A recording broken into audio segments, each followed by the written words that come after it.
Good morning, good afternoon, good evening, everyone watching live or on replay. Hello, thank you for being here. Welcome to Knowledge and Relationship. Present Rico and R'Shaun.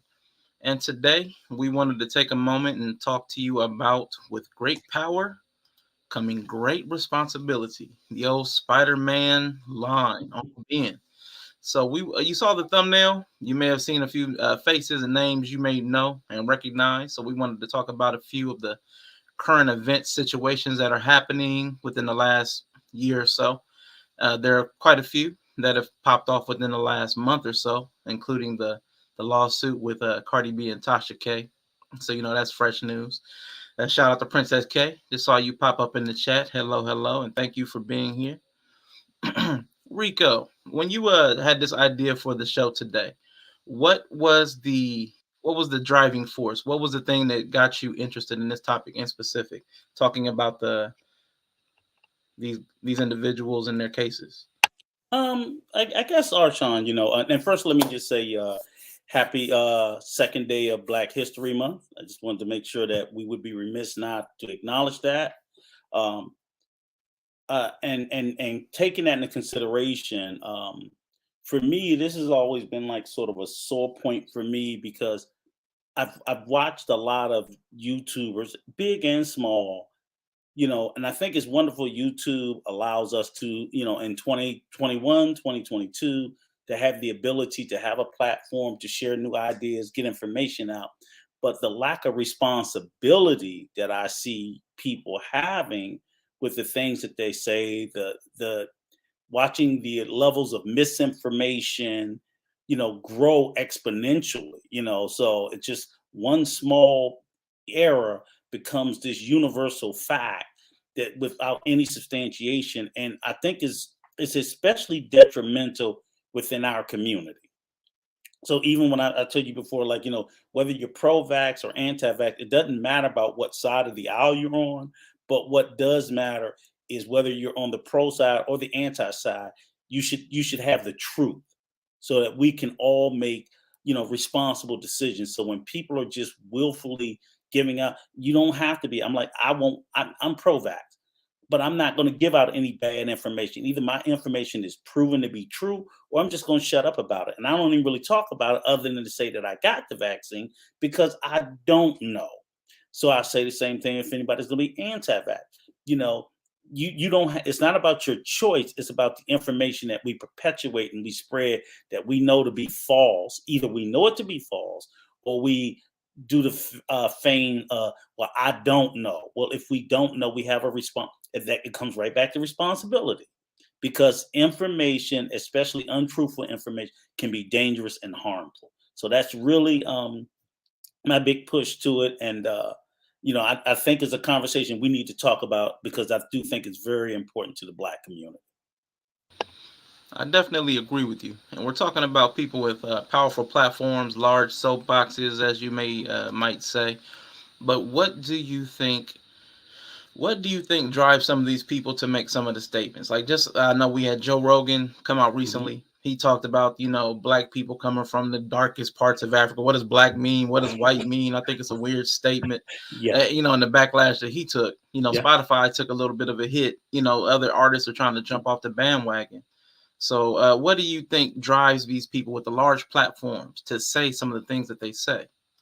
Well, and some of it is partially too, and I'll say and I'm a huge fan of the guy now. I think me and you was talking about the other day because I said the only guy I know that was bigger than Joe Rogan currently is Howard Stern. And if you looked at his evolution of his career early on, he was the ultimate shock jock, where he would just say, I mean, he even had said something about his wife's miscarriage and just nothing was off limits to him. So I think that's part of what still goes on to this day. You know, there's this shock value that people want to have, but at what cost? You know what I'm saying? So part of it is, I think some of the things, even Joe Rogan, we look at, I'm like, I don't even think he believes half the stuff that comes out of his mouth. But it's like trying to be as a provocateur as much as possible. For let's face it, it's money. It's money. It's like it's more fame. This, that, never. But again, I don't think they think about at what cost, and then they sort of try to insulate themselves from any potential damage. So again, we could talk about the other, like I said, the ex-president, but what he did that fomented those people to go January 6th and attack the Capitol. And then the latest one, we didn't even touch on it, I forgot, but I saw Whoopi Goldberg, who's in trouble with The View. Once again, you're responsible for what comes out of your mouth. Now, I think hers, like I said, some of it is provocateur, some of it is just ignorant. Hers was more ignorant, but even in that case, you're responsible for what comes out of your mouth. There's consequences. So I think it's a combination of both. But I think all of the people we're going to talk about, they're all adults. So as our parents told us when we were little boy, if you don't have nothing good to say nothing. People need to put those governors back on their mouth rather than just letting anything come out. Any idea to jump in their head come out of their mouth. It's what we wouldn't want our children to do. So as these adults, it's kind of hard for me to excuse them. Definitely. Real quick shout out to Mrs. Mary. See you in the chat. Thank you for being here. Just Kaya. See you as well. Thank you, young lady, with the 30-hour streams. You keep people going out through the night and through the next night and through one more night. Shout out to Red Lipstick Vibes, who has had some wonderful streams lately. Check out their reaction to the Kevin Samuels bit with Nicki Minaj if you want some entertaining conversation at the least. So also 100 watts popped in. Hello to you, sir. Thank you for popping through. Now back to the topic really quickly, Rico. Now we're talking about power. I know a lot of times we're talking about the people on the internet right now. These internets, podcasts, television, wherever you find yourself, where you have access to a platform and media, and you have influence. A large following, or maybe you just have clout. Maybe it's power. Maybe it's money, position. Something where people will follow you sometimes blindly. That can be sometimes dangerous because not everybody is as aware as some of us, I would say, more mature adults or educated, or everybody's at different levels. And some people fall victim to not even ill-intentioned people. Some people don't have bad intentions, but when they start speaking from their feelings, like Rico said. Not every opinion needs to be shared. And if you know it to be false, why would you perpetuate that? I know in the instance of Tasha K, who admitted, from what I saw, she admitted she knew it was a lie. And Cardi B had said that they were trying to settle. And Tasha K persisted. Like, why? What is it with you, with people, where they would push a narrative they know is a lie? They know they've said it openly that it's a lie, and they're going to take it to court and fight on that lie. It was on The Wire. I think it was Slim Charles. He was like, if it's a lie, we're going to fight on that lie. So, I mean, I don't understand people going that far. But real quick, before we throw it to you, Rico, I see Hanifa Naila in the chat. Hello, young lady, and thank you for being here. Yella, thank you for pulling up too. So, we're going to have your opinion on some of these topics when we get going. Glad you are all here. Thank you for being with us. But Rico, what do you think about that Tasha K situation? Because I thought that was crazy. $4 million? She took things to a level that just, it is, I'm not a psychiatrist, but to be, that level of narcissism that she displayed, when you willingly admit it, and I think initially, let's face it, she didn't think she was going to get sued. So I think it started out that way, where, oh, I'm just gonna make up all this stuff on her, and she thought Cardi would just ignore it. And that's fine. I could go with that play. I could go with the, oh, she's too big for me. But when you got, and even with the cease and desist, you get a bunch of those anyway. I could see ignoring to that point.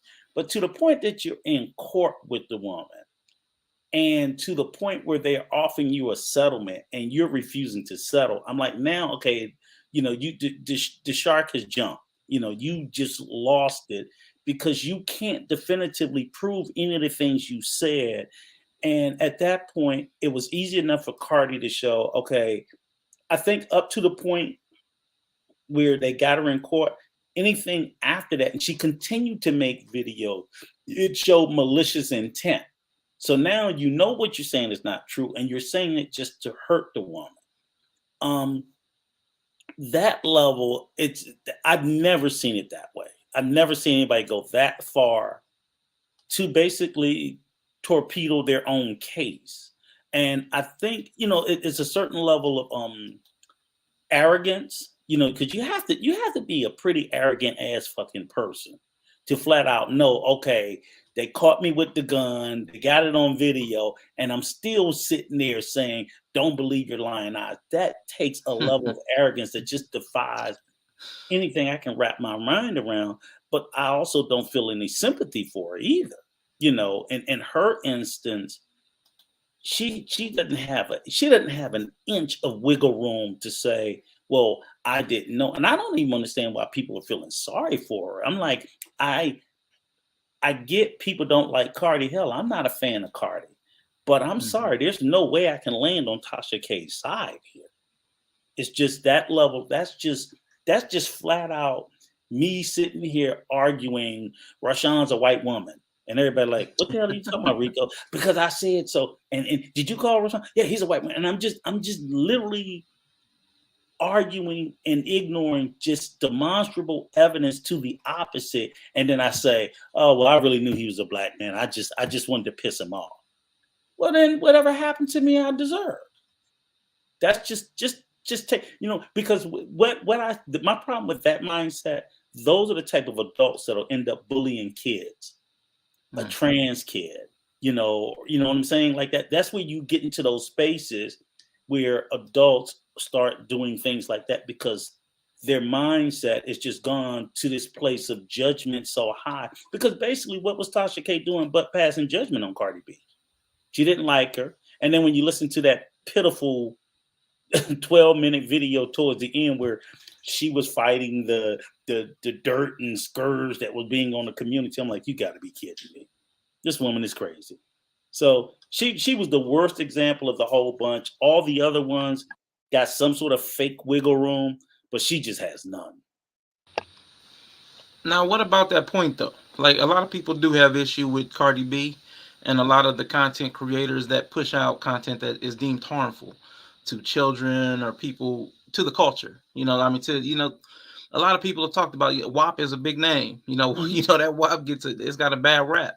So it even crossed over where people in, I would say, white facing spaces were having, general critique of that kind of content being pushed out to the public, almost to the point of like audible porn, like that kind of conversation was going on like worldwide about that kind of content, such sexual content being put out there and children being allowed to listen to it and being put on such large platforms. Does Tasha K, does she get any pass or reprieve because who she was going after might have been harmful themselves? No, absolutely not. And that criticism is a very valid criticism. It's very valid. I think, she could have went after her for that. You just can make up lies. You can't make up lies that the woman has an STD. You can't make up lies that she inserted an object inside herself and took it out and drank. You just can't make up lies. You can go after Cardi B's content all day, every day. We just can't lie. And you can't conflate the two. You can't connect that bridge to say because if we're going to say, okay, it's okay for you for people that we don't approve of for you to lie on, then where does it stop? You know what I'm saying? Because all of a sudden it may be, and again, yeah, that's great. Free it. What if all of a sudden they want to take that and they want to go against a painter who paints nudes, or a sculptor, or something said in a lot of fields. You just, and again, we can call out all of these things, the nude painting, the artwork in the magazines that kids may have access to. People are starting to complain about the subliminal messages in cartoons. We can go after all that, but we can't sit there and make up things and lie on people to go after them, because then we become the villain going after the villain. So if we're going to be the good guys, then we need to stay the good guys. We can't, that. So I think that argument is a very credible argument. And then first of all, she is the word. I do believe in the concept that people will say it's the message and not the messenger. I'm like, no, it's both. It's both. Because I'll tell people, for most things, for 99.9% of the things, I'm not the right messenger. I'm like, hell no. I don't need to, I'm not the right messenger to be going after Cardi B, because even though I do think I liked WAP. You know what I'm saying? So it's like, well, how you gonna talk about WAP? You was listening to it. True. So find somebody who didn't listen to it and didn't like it. I'm not the right messenger. And she certainly isn't. Definitely. Shout out to Marcus Rodriguez in the chat. Thank you for being here, young brother. Shout out to Victor Freeze. I promise you, man, I couldn't think of a better word at that moment, but it was considered pornography. It was pornographic material, I think was the word they chose, but I couldn't think about it. So you had an orgasm? Yeah. Shout out to Moments with Mickey Red. Thank you for pulling up with us. And we got some here.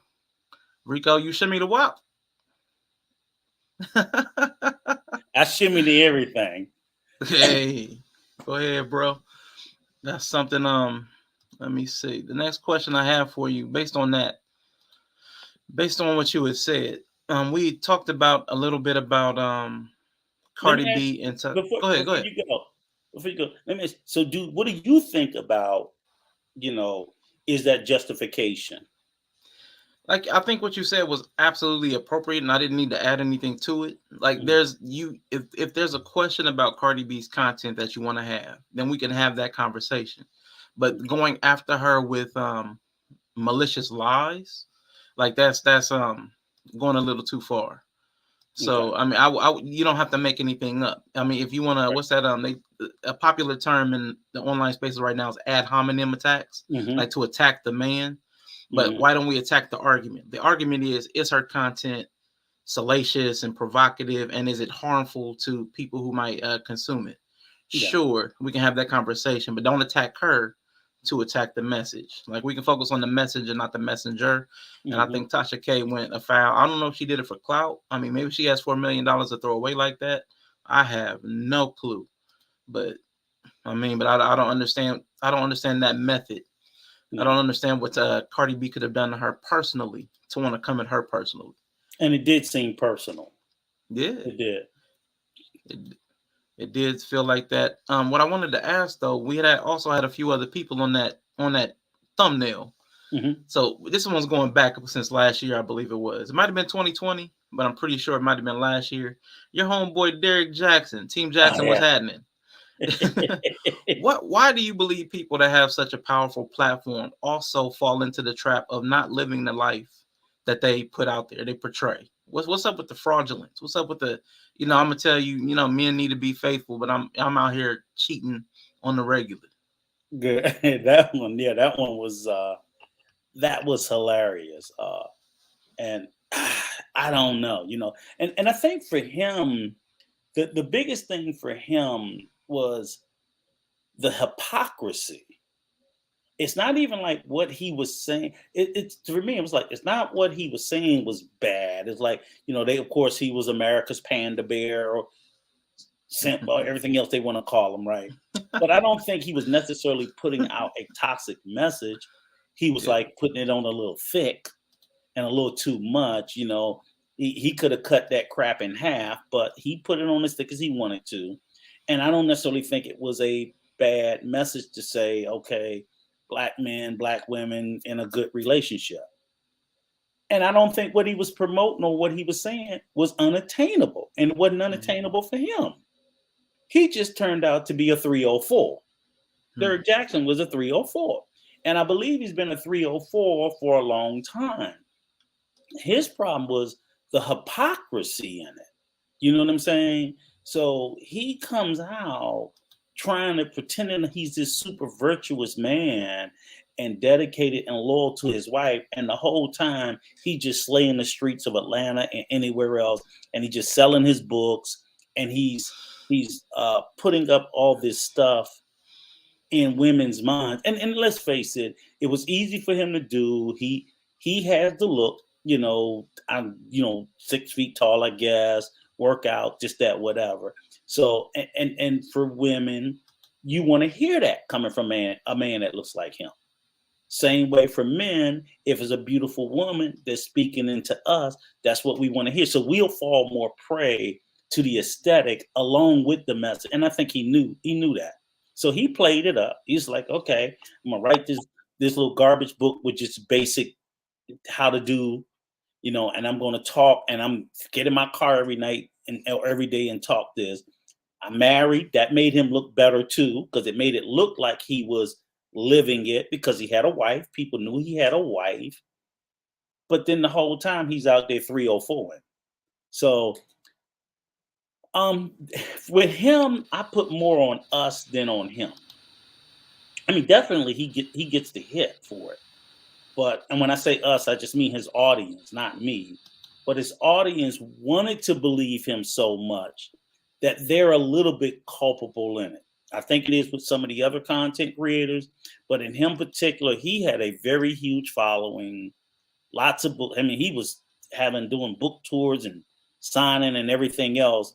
Um, and he was probably not 10% of what he wrote and preached about. But we got some other content creators that's coming up. I think he's a young Steve Harvey that wasn't funny, but Hmm. do the same thing. Where they push this narrative to women because it sells, and it's all comes out to be a huge selling point is for the bag. You know. I want to give a quick shout out to Twitcher Robinson underscore Takanda. Thank you for being over here with us. And Sophia Sharif, young lady, appreciate you for spending your time with us yet again. I love having you in the chat when we are up. Appreciate all of your support. And I had another question for you in regards to Derek Jackson in specific. When people do have a platform and they are preaching about something and preaching, teaching, whatever you want to call it, coaching, any of those things, what responsibility do they have to live the lifestyle they're preaching, or is the message enough? Like if you like you said, the message is positive, getting together, marriages, relationships. If you're speaking truth, do you actually have to live it to talk it, or is it okay just to give a good message? That's a little tricky. I think I would say you are not obligated to live it if you're transparent that you're not living it. However, if you're portraying that you're living that way, then yes, you have an obligation. So it comes down to transparency and portrayal. So if I'm sitting there and I'm giving relationship advice and I'm admitting that I'm not in a relationship, because you can give advice and say, this is where I struggle at. And this is where I'm working on, and and I can still be saying all the right things, and people can still receive it. But that's me being transparent about what I've done, what worked for me, what failed for me, this, that, whatever. But it's a lot of these guys portray certain things. So even when you get, so I'll use it in the event with some of the dating coaches we see. I'm like, okay, don't tell me just your successes, tell me your failures.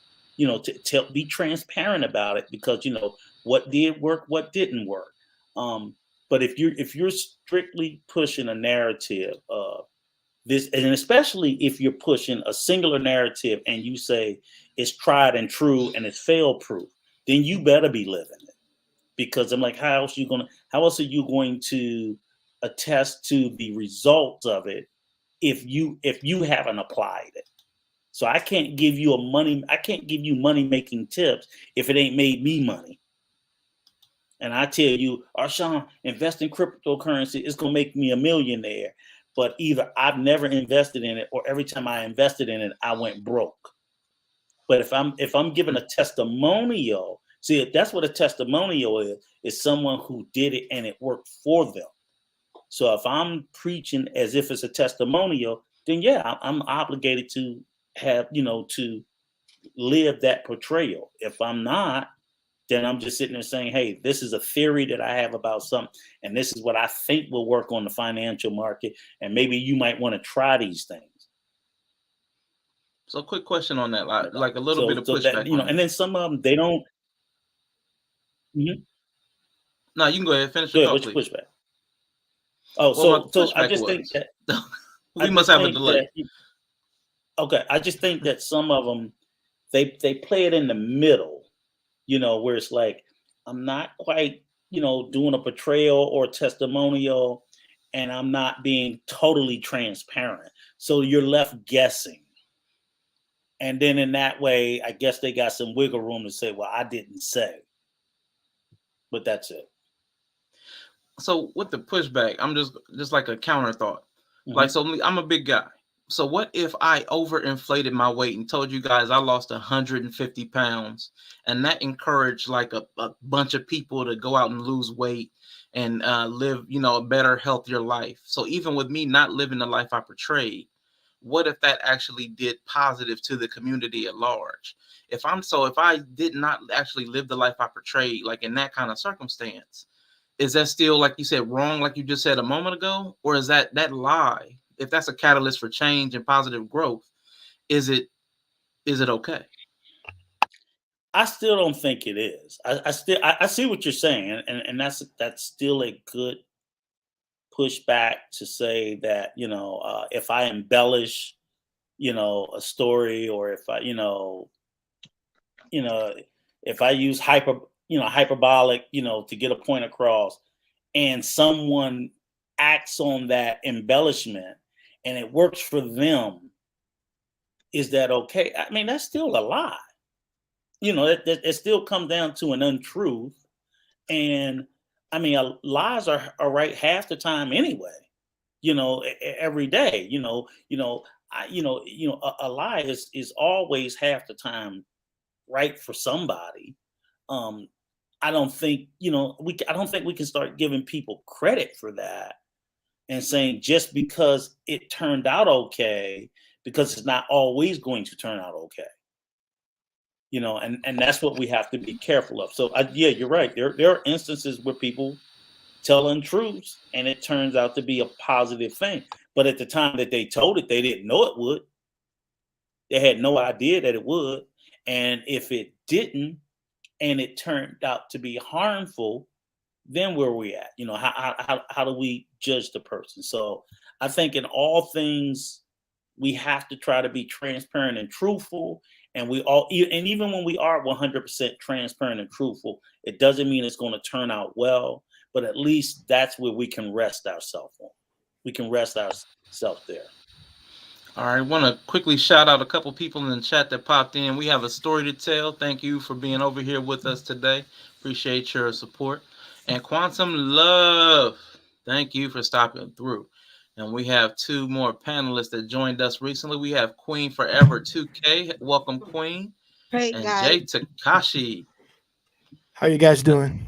Doing good. How are you both? I'm doing great. All right, Queen. What was did you have anything to say that you wanted to jump in with? I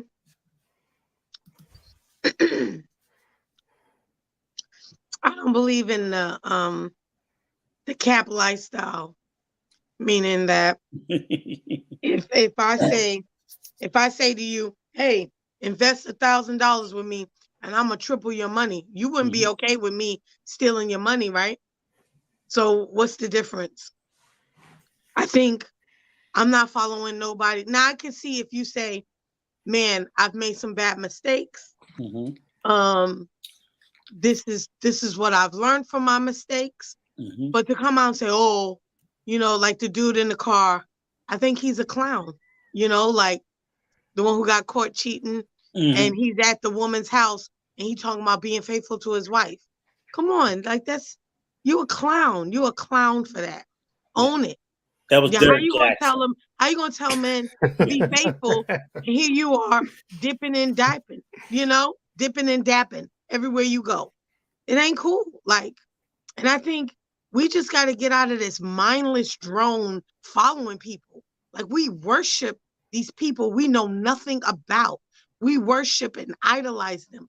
We sit on every word they say like it's golden. Like, come on. Like, give me a break. Like, even the fans like Cardi B and all these people, like, they follow these people and they like want to look like them. They alternate bodies and come on, get a life. Get a life. Okay. I think that's sad. Miss Queen. Go ahead. Oh. So the bigger issue is, I agree with everything you said. How much responsibility are you putting on the people that are telling this stuff? Because the gentleman you were talking about in the car, his name was Derek Jackson. So, like I said, I get the fans, and I did tell R'Shaun that they're partly to blame, but we want to sit there and we want to dig into the responsibility of the speakers, who they're just saying things and just like acting like they're not responsible for what came out their mouth. Go on. I'm sorry. I think you need to hold everyone accountable, but at the end of the day, if a scam artist keeps scamming you, who the fool? You the fool. You know what I mean? Like, you can't go and check and go catch every scam artist. So I have to have a little more self-esteem and self-worth in myself to go, I'm not listening to some random dude who got an iPhone or Android and a camera and a YouTube page. That's crazy. I need to see, I don't mindlessly follow someone. That's like what is it? The Pied Piper. You want to blow your little flute and I'm coming running right behind you. No, you dumb. I'm good. Nope. I blame you. I blame the individual. Nobody can make you do anything. And you have to be responsible for your actions. Yes, we get told false information every day. It's up to you to do your research, to find out what's true and what's not true. Yes, should we ban them? Yes. But at the end of the day, if it's so many people that will be a mindless drone and follow them. It's like Kim K, how did she get famous? Now everybody want to be like her. For what? What is she doing? Okay. Nothing. Miss Queen, a little bit more pushback. Just a little bit of this here. Okay, push back. I can push back too. Go ahead. Okay. Well, what I was going to say is, because at least right now, currently, and I'm happy to see, we're starting to see some of these people who are putting out this false information get held to account. So we're going to talk about some of the recent people in the news who've just been saying things out of their mouth irresponsibly and got called to the carpet. And then the other, so do you think, one, is that a good thing? And then the second part of my question is, is if we just go to the position of, yes, I know people will, have been telling lies forever. But the thing is, I think that the false messengers have gotten so much bigger because everybody's being allowed to have a platform, that now you got this wealth of information and the lies are catching up to the number of truths. It used to be a point where you would have 100 truths and maybe 2 liars. Now it's almost 100, and it's getting confusing trying to figure out who's not lying now, with information. So even when you look up stuff on the internet, you research, and then you got to research your research to see if that's even true, because there's so much lies out there. I think that's a bit of a problem. What do you think? Well, I mean, that's the downfall of free will, and free, social media platforms where people can put anything on anything and we say it as truth. Even when they put that people died, and they ain't dead. You know what I mean? Like if you're gonna attack that, it's such a bigger issue. You know what I mean? So I think I think the responsibility is 50-50. But I think if we don't give, like, okay, when he got exposed, for instance, the guy, whatever, Kevin J, whatever, Derek um, Jackson. how many people stopped following him? Or did more people follow him? That's what I'm Yeah, saying. he lost Like, did some, he? but not enough. But that's what I'm saying. So at the end of the day, it didn't even matter. People was already caught up in the web, caught up in the sauce. That how you gonna follow somebody giving you dating advice and he cheating? Like I don't get that. But because people worship other people so much that they'll believe the hype, even if they see the cliff coming, they'll still keep walking with them. You know what I mean?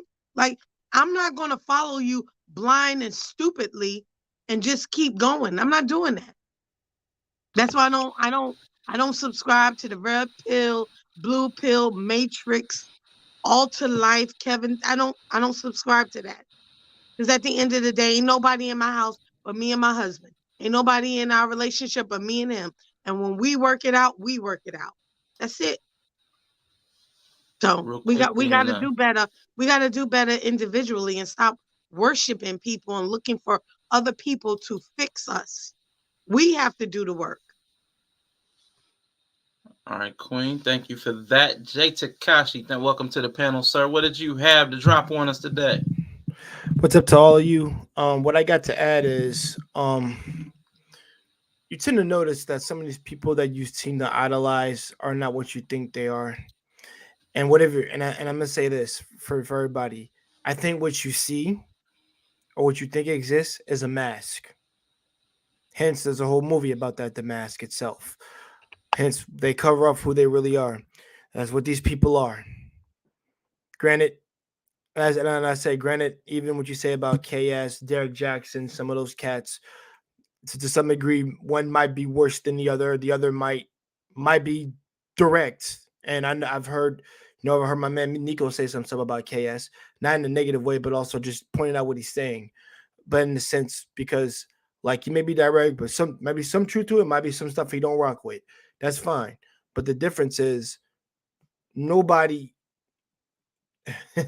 is really larger than life itself, because at the end of the day, Mother Nature, like last I checked, what always wins is the internet, Mother Nature, and the universe. Last I checked. And if you're a believer of God, he always wins. Like that's just undisputed. And you gotta understand that these people are, like I said, we other people below the little people always put people who are higher up on a pedestal. They'll always, bow down. They'll lick their toes, kiss their feet, whatever. They'll do all that stuff just so they can so they can get a good doggy treat. Me, I'm not one of those people. I've always rejected or be disobedient towards people, anybody that would constrain me or try to make me lesser than what I am, because I know that I'm not. Because the thing is, my I'm gonna say this right now. I'll use Nico as an example. His way of living is not lesser than that of a higher up person, as far as I'm concerned. And his might be okay. I can't speak for you, Nico, brother, but I'm saying, like, from all your experience that you've talked on Brother Clarence's channel, I would say yours may not be the healthiest, but it is the most experienced and maybe most influential way of living.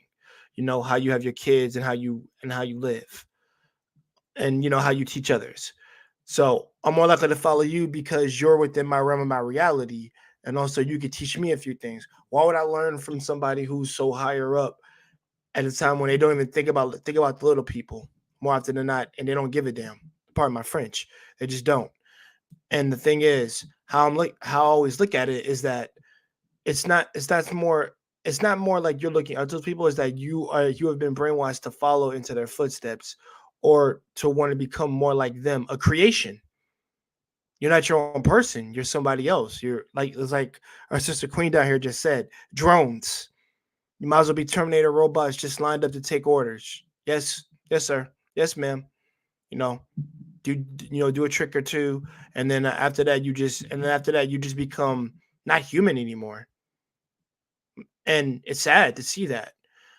I've never been like I said, I've never been one to follow. Okay, not follow orders, follow what my parents are teaching me. Yes, but not just following orders, getting out and learning, and evaluating my situations. I know I'm not this big monster entity that everybody can follow. I know that, and personally, I've said multiple times on my podcast that I'm not saying my way is either correct nor concrete.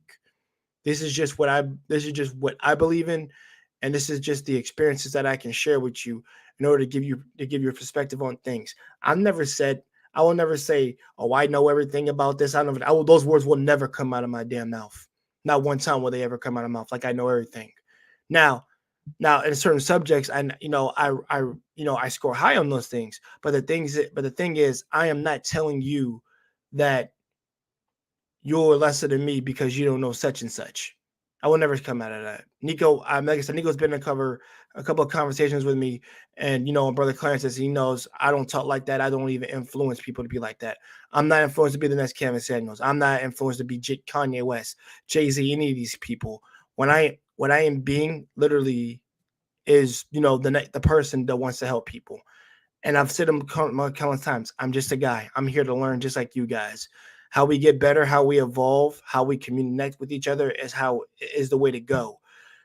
Whether it would be in cancel culture time, whether we be in the larger than life, celebrities and our Hollywood. And let's be real, all of this is Hollywood as far as I'm concerned. Somebody said that in the freaking comments. Hollywood. This is what it is. It's one big movie, one big tape. That's all it is. And the thing is, it's up to you cats. Every cat that's in here, it's up to everybody to figure out whether you choose to believe that or not. Me, I don't choose to believe it. I don't choose to follow and live like their lives. I'm gonna live the life that I know that's best for my kids. Because I guess I have to think about it. But I want them to look up the freaking, hate to bring her up now because she had an interview, Nicki Minaj or freaking freaking Kanye West or any of them or any of that stuff. I don't want to look up to any of those people, or my son look up to those people. I want them to look up to their mother and father, to who they actually have, who've actually have been around all their lives, but they can also teach them things, and not let that freaking toxic air into their lives.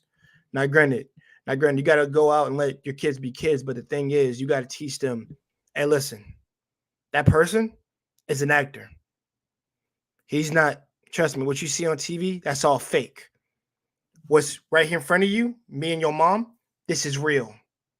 What you walk into school every day, that's all real. That's fake. That's what you need. That's the conversation you need to have with them. And you gotta always make it a priority to let them know to distinguish what's real and what's fake. Always let them know that. That's how they get better as people, and you teach them not to make those mistakes that you made at the time. You're correcting a mistake from their past, kind of not like a redemption, but you're doing it as a sense of let them be more sensible as they get older and be receptive to it. So that's Appreciate you, pretty that's Jay. pretty much what that believes. Yeah, you dropped a lot of wisdom on us. So yeah, appreciate you. Yeah, appreciate it, my man. I gotta head out, y'all. Like I Okay. said, y'all have a good night. You too. Everybody like and subscribe to the stream, and everybody joining the call. And also, shout out to my man Wonder Best. Shout out to my man Nico. Shout out to Dave. Shout out to Marcus. Shout out to Queen. Shout out to Dave. You guys are all rock, and y'all have a pleasant night. All right. All right. Thank You you for too, your Good night. time, sir. Thank you. All right, real quick, we had 3 panelists, but Marcus Rodriguez, truth is never favored. But Vic said he got to pop in, pop out. He just wanted to show love. So I'm going to let my man rock out real quick so he can go prepare for his show. Mr. Nighthawk himself, Just Vic. How you What's doing, What's up, up bro? with Vic? your What's What's up with good, your gentlemen? light? What's good? And Peace look, to the panel. Peace let me, to Miss let me Queen just, forever. I didn't What's forget up? I you. see you. I Vic, see before you. you No start, more dark light. before you start, me and Arshawn, I just want to recenter it a little bit before you 3 gentlemen go. Please. As much as we're talking about, and I know everybody keeps taking it to the audience, we're trying to put a little bit more emphasis on the speaker. And I know as most of us either have a platform or on a lot of platforms, this is about responsibility of, you and Nighthawk, me and Arshawn, and everybody else. It's like, you can put it on the audience, but also we're trying to get to the space of how much responsibility are these speakers have and should they be taken for the things that they say. Go ahead, Vic. Sorry about that. I just want to say, real quick, what up, everybody? Vic Rock, baby. What up, kid? What's up? What up? What up? What up? What up? That's my brother, man. I fuck with Mr. Best. All right, real quick. I just want to address real quick the topic that y'all was talking about. I think everybody kind of touched on it a little bit. Queen was hitting on, how people were being Pied Pipers. You know what I'm saying? And folks were blindly following along. They call that the blind leading the blind. Now, sometimes my mouth doesn't always represent well, but I do stand by the word and I do stand by, the one true God.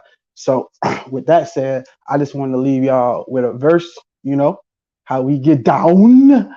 And this is Romans 3:5 for anybody who cares to check it out at a different time. I'm going to read it for you real quick. It says, for Romans 3:5.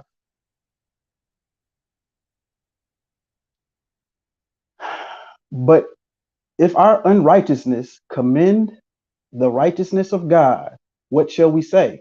Is God unrighteous who taketh vengeance? God forbid, which means no. Then how shall God judge the world?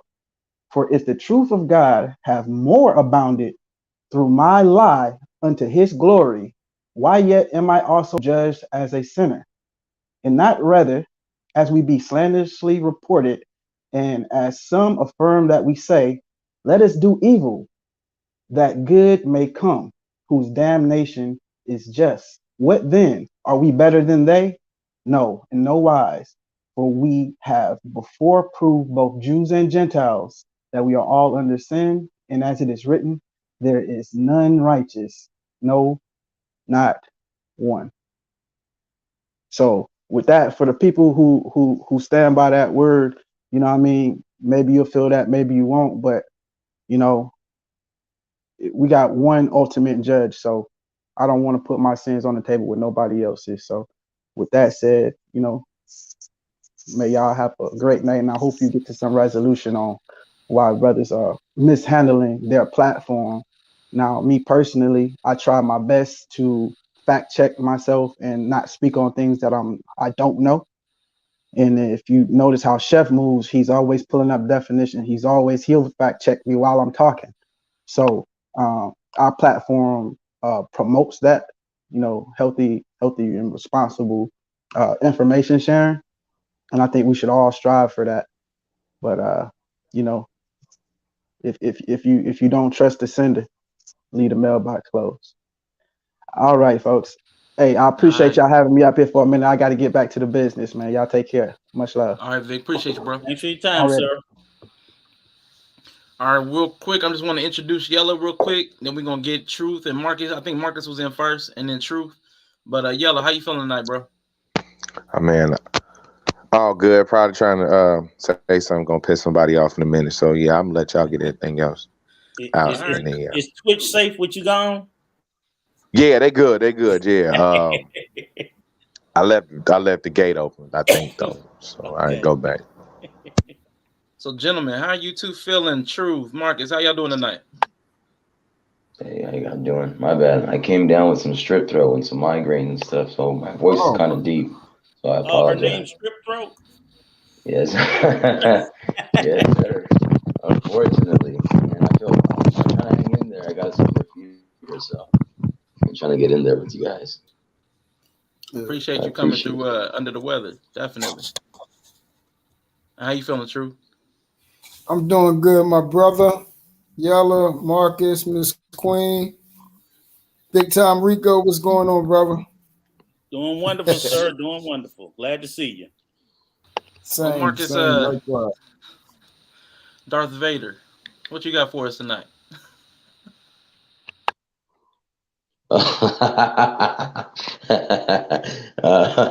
Yeah, I sound like a big temptation. That's like one of the temptations back in the day. No, I there's that, that saying of be careful what kind of flock you're around, because the shepherd that you're dealing with, he can sometimes lead you off the wrong cliff. And we all have a duty, I believe, for those of us that have these morals and these integrities and these values, And I think it's very dangerous sometimes when, you know, I see it. I've seen it. We've all seen it in different types of levels where young kids are trying to join gangs, or people get into, drugs, and it leads you into the wrong habit, the wrong atmosphere. Even when you're in high school or college, you're into these cliques, and just because they're doing something and you want to fit in and you think it's cool, and it's not right. So don't follow. Don't separate yourself from the mold. Separate yourself from the group. If that means that you have to be on your own to stand good on your morals and your values, I'd rather be a lone wolf than a follower. That's just me. My group of friends is small because I remember from a young age, even my brother or other uncles, they told me you can't have a lot of friends without having a lot of enemies. Your actual true group of friends, they're usually going to be small. They're usually going to be small, and those aren't even going to be your friends anymore. Those are going to be your brothers. To those are your brothers right there. So it is something that we got to make sure, we got to be careful. And even in the good book, the Bible itself, be careful, because some of these will come in and I like to use a different analogy, like the Red Riding Hood story. They'll pretend they're your grandma, your grandfather, but they'll actually be a wolf in that clothing. So be careful. Some of these wolves, they're savages. They don't take prisoners. So that's all I got to say about that. Appreciate you dropping that on us. I don't What mind you the got, Darth True? Vader thing though. I don't see a James Earl Jones in me, but thank you. I appreciate it. I'll take the compliment. Hey, real quick, in the chat, we saw Sheree B. Chicago. We want you to go ahead and pack up. You are not welcome here after that imitation you did of me. Go ahead and exit the chat.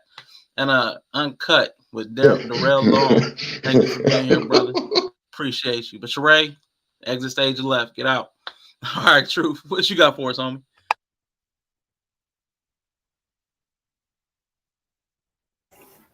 Yeah, just brief me. I mean, I see the subject line down bottom, but just brief me a little bit what y'all went over so I can make sure I'll be a little bit fluid. Got you. Basically, what we're talking about is the relationship between people who have a large platform, who have influence, who have a following, and their responsibility to the people that follow them, the public, social responsibility, following laws and ethics and morals, all that kind of stuff. So the people we put up there were like, TLA, because he had said something about Rajay Black that a lot of people had pushback on, because he had almost, I'm not saying literally, but he had in the way he couched his conversation almost seemed as if he was putting it on the women and the child support system as opposed to the man who actually pulled the trigger. We had Joe Rogan, who talked about the jab, and he talked about black people, what is black and what is white, and getting a lot of pushback. Talking about what is black, unless you come from the deepest, darkest part of Africa. What does black mean? And the stuff, all the stuff he said about the jab. So a lot of people have had a lot of pushback for him. Artists are pulling from Spotify, including India Arie, and there's a Crosby, Stills, and Nash. There's a group. They're almost all of them. 3 out of 4 of them are pulling off. Then you had Tasha K. She just lost that $4 million lawsuit against Cardi B because she was spreading lies and misinformation online. We had Fresh and Fit, who have a dossier. They have a whole folder full of lies and misinformation they put out there that have been exposed by former employees, women they've dated. When they put out stuff against they made comments and that brought pushback against from Abba and Preach. They made comments about black women that have garnered them pushback. So I mean, people have said a lot of things online when they have these large social media followings, and we're just trying to say what is their actual responsibility if there is any. I'm not saying definitively there is one, but what do you think? Should they monitor what they say? Should they be policed? What's our responsibility? What is their responsibility? And go ahead and speak on that if you don't mind. And one other reminder, they just set Whoopi ass down today for a couple of weeks about her controversy about speaking out the mouth, and people are not thinking before they speak. So she sat down. They snatched her off of TV today. 2 weeks. She might come back. She may not. So that's just the playlist of. Wow. These are people, and these are people at high positions that are being called to the carpet. So you got to know, you just can't say. And we forgot to mention Nick Cannon when they snatched him off of Wild and Out for a while back ago, when he said what he said. So there's a whole list of things of people, huge and small, that are being called to the carpet. So it's about time we need to start talking about, hey, you just can't say what you want to say with no repercussions. So your thoughts? Right. I totally 100% agree. Like when I first started, tapping into this YouTube thing, and a lot of people know me from being on what's that, the Lapeef Network, because that's where I came from. And when I first came in there, I let everybody know I'm totally against, the Manosphere, Kevin Samuels, Fresh and Fit. I said they phony, they fraudulent, they hypocrites. The stuff that they promoting, it's not beneficial to the community. They're creating even more division. Um, and also, I had a problem with AD.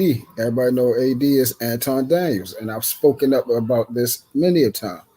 We got to be careful what we're promoting, what we are saying, because people are hanging on these words. We got a lot of attention-seeking people pleasers out here, and it's just a big gathering, and people are following each other to their own detriment. I've been speaking out against this a while. I believe that we need better leadership. We need to understand what a leader is and isn't. Just because somebody got some money, just because you view somebody as more handsome than another individual, or just because somebody's more entertaining, because that's what a lot of these people get on here to do. They get on here to put on a fake facade and be entertaining, and people galvanize to that like that's the truth. When it's clear to see is, it's as false and fraudulent as it can be. I mean, you know, even in the Bible, it says every idle word we will be judged according to the words that come out of our mouths. So, yes, you have to be accountable to what you are promoting. That's why I always promote God, family, marriage, men becoming actual, authentic men.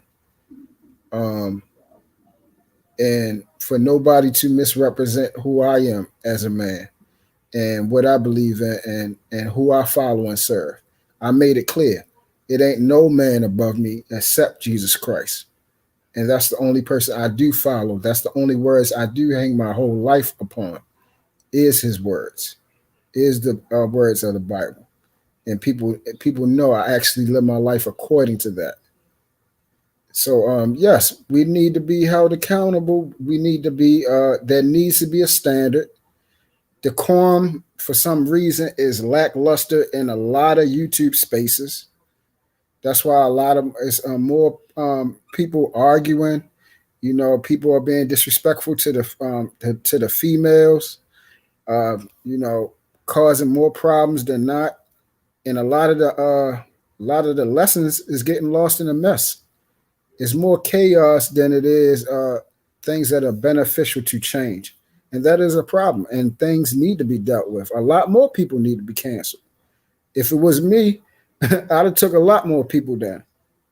And as far as Oprah, I mean, I don't know if y'all fans of her or whatever. You said Whoopi or Oprah that got Whoopi, canceled?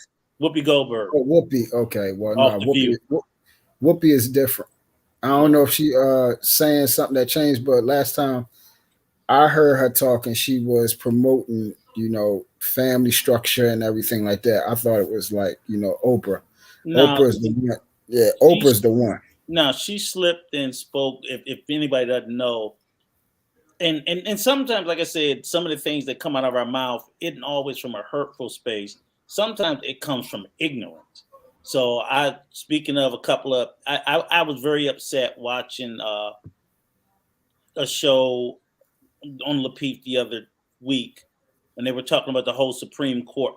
So sometimes what I've come to realize in these spaces, and especially in YouTube, people be speaking on conversation that they don't have the depth for.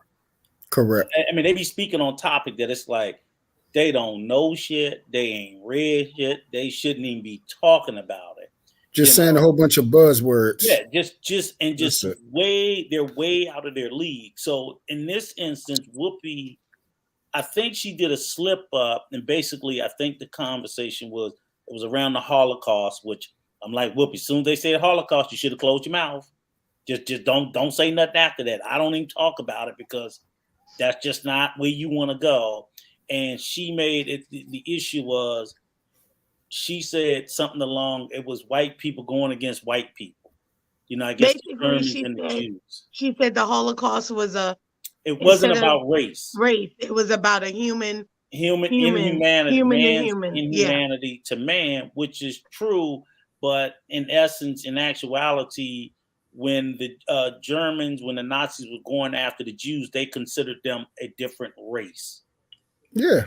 It was an argument over semantics. And Whoopi, I was like, she just didn't know that.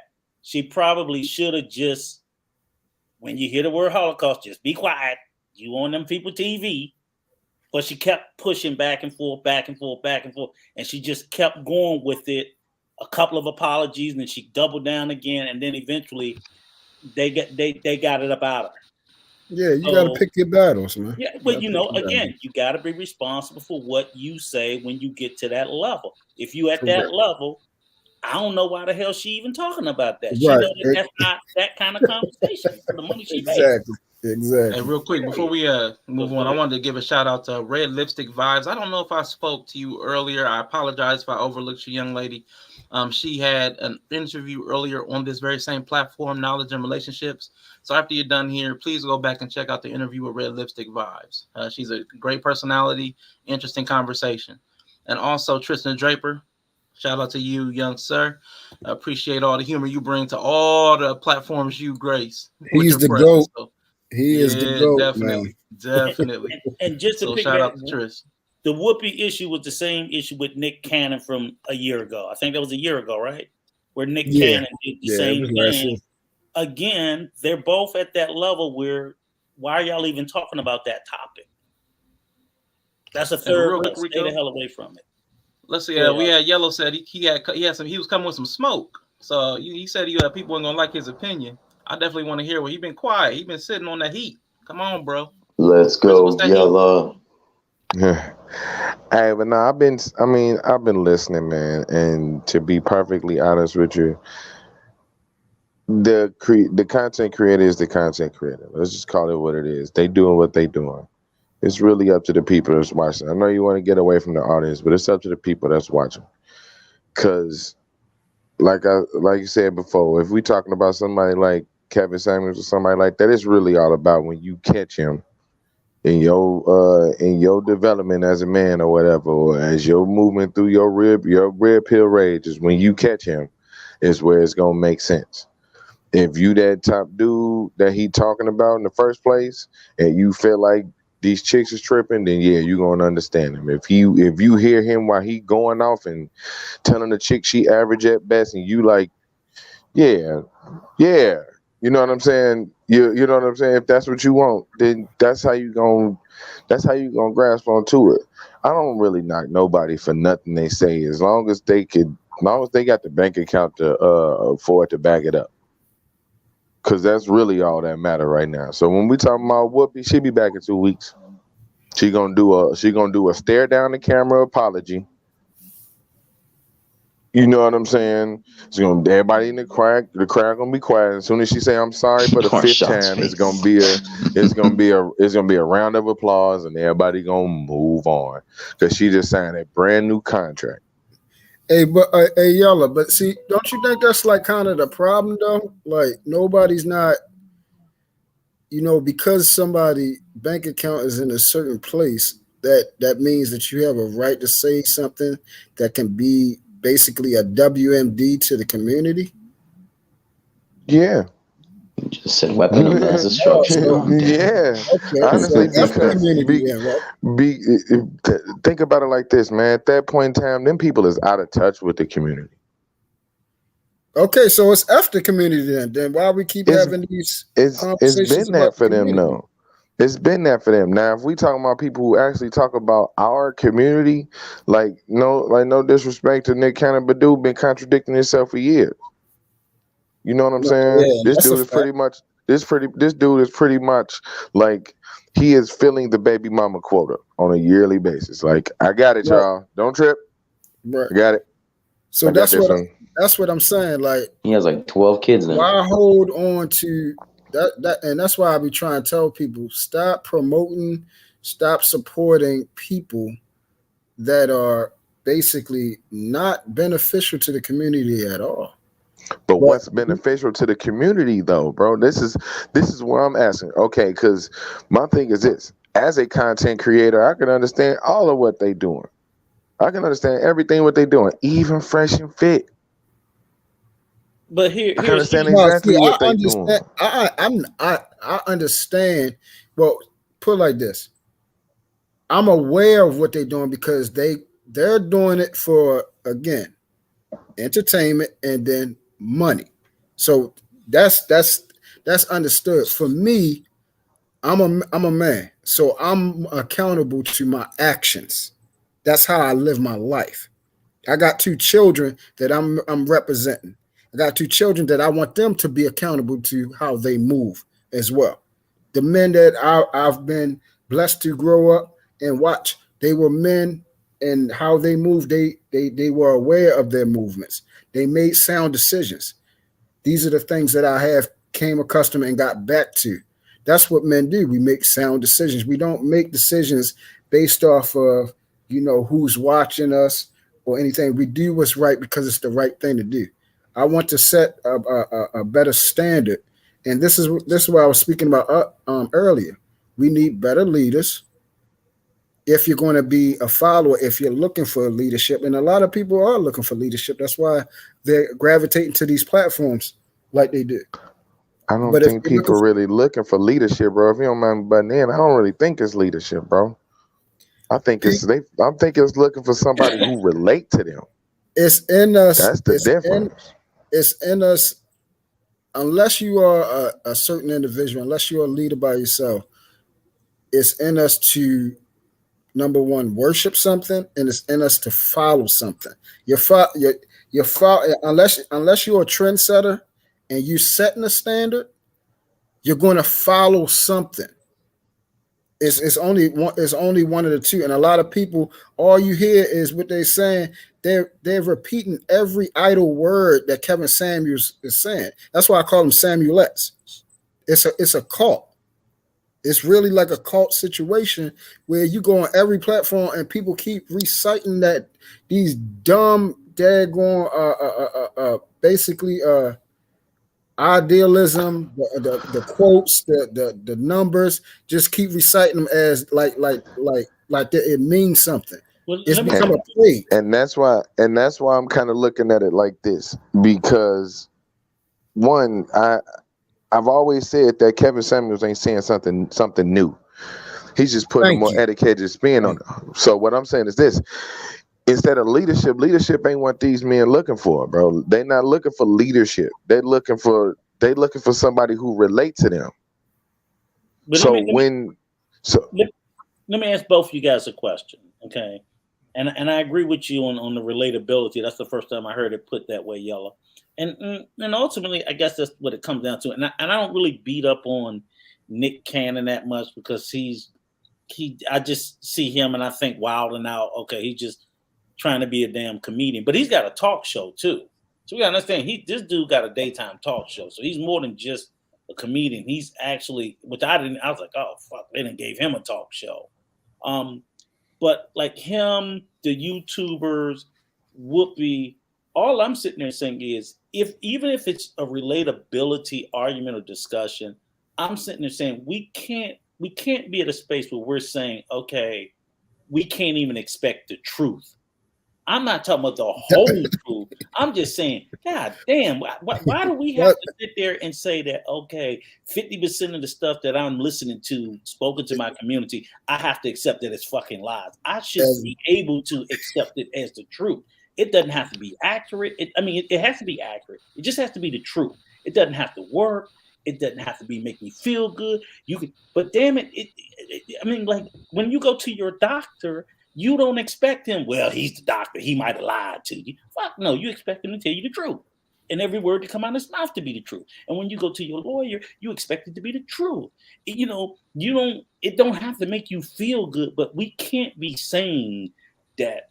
Well, it's just acceptable that they lie because I mean, there has to be at least that little bit that we say we should be able to expect for all of these people to at least what they're saying to us they believe is true.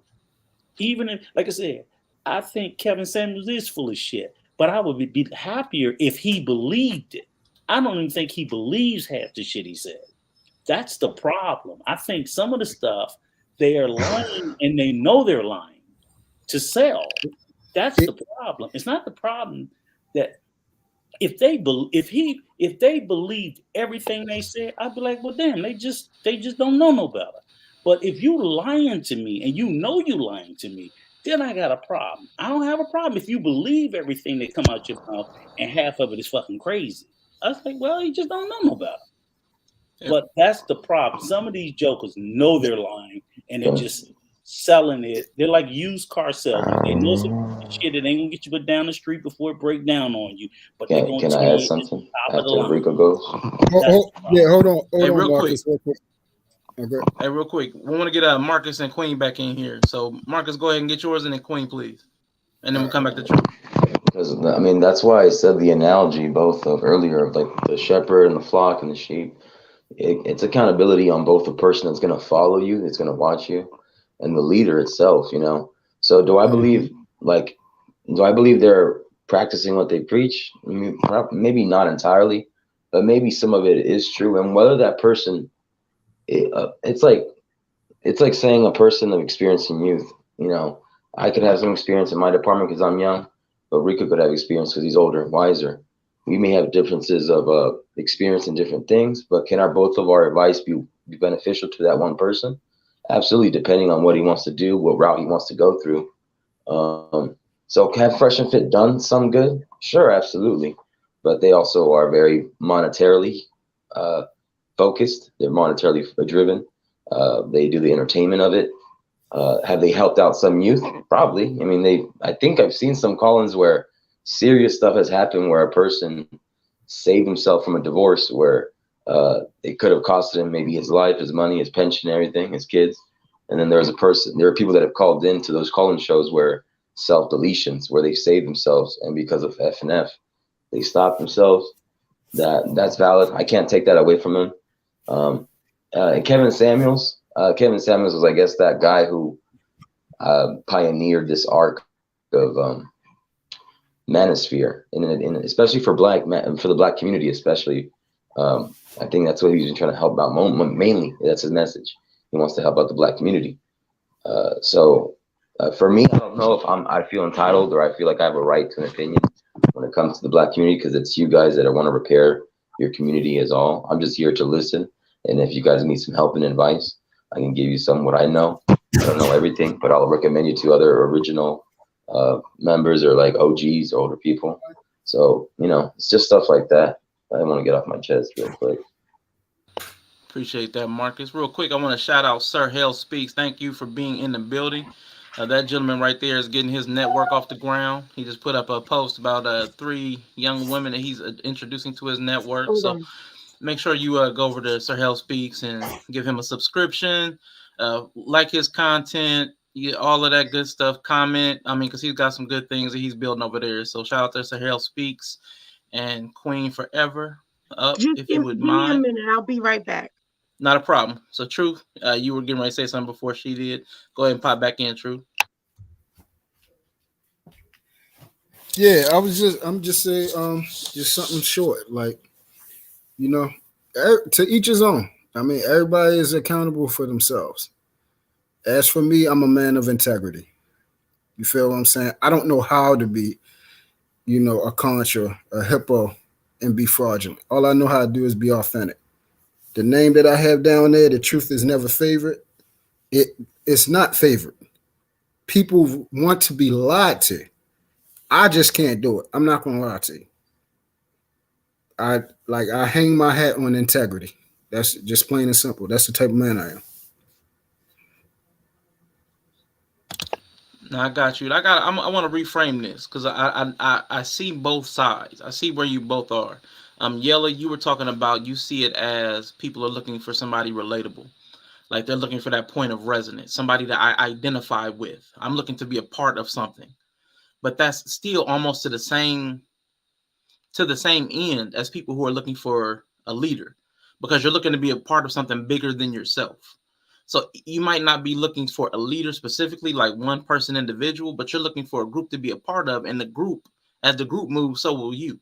You know what I'm saying? So it's still leadership in a way. It's just leadership by committee or leadership by one. So I think you guys are actually saying the same thing from different aspects in a way, because they're looking for something. And it's not just always community. They're looking for somebody that they're getting their talking points from, they're getting their philosophy from. A lot of these people are not just being entertained. And don't get me wrong, a lot of it is just entertainment. I took it as just entertainment, but there are some that are looking for leadership. But my question then is, if people are, if part of it is entertainment, fine. Let's give it. Let's say it's all entertainment, and that's everybody should take it as entertainment. As a society, as a group of people who are responsible for the interconnectedness, to not violate each other, to do no wrong, do no harm, laws govern all that. What is our social responsibility as content creators to not harm others? If we know somebody's susceptible, like anytime there's a new casino built, they put out those anti-gambling ads. What is our responsibility to society as a whole? Even if you're consumer capitalism, you're getting those coins. I think there's still a thread of responsibility that anybody, even us, like you said, Yella, even us at our viewership, we all have a thread of responsibility. But back to the content creator, where's the level? Where's the line? How much responsibility? Is it not to cross the terms of service? Is it not to cross the law? Or do I feel like, as a human, I just don't want to push you to certain places?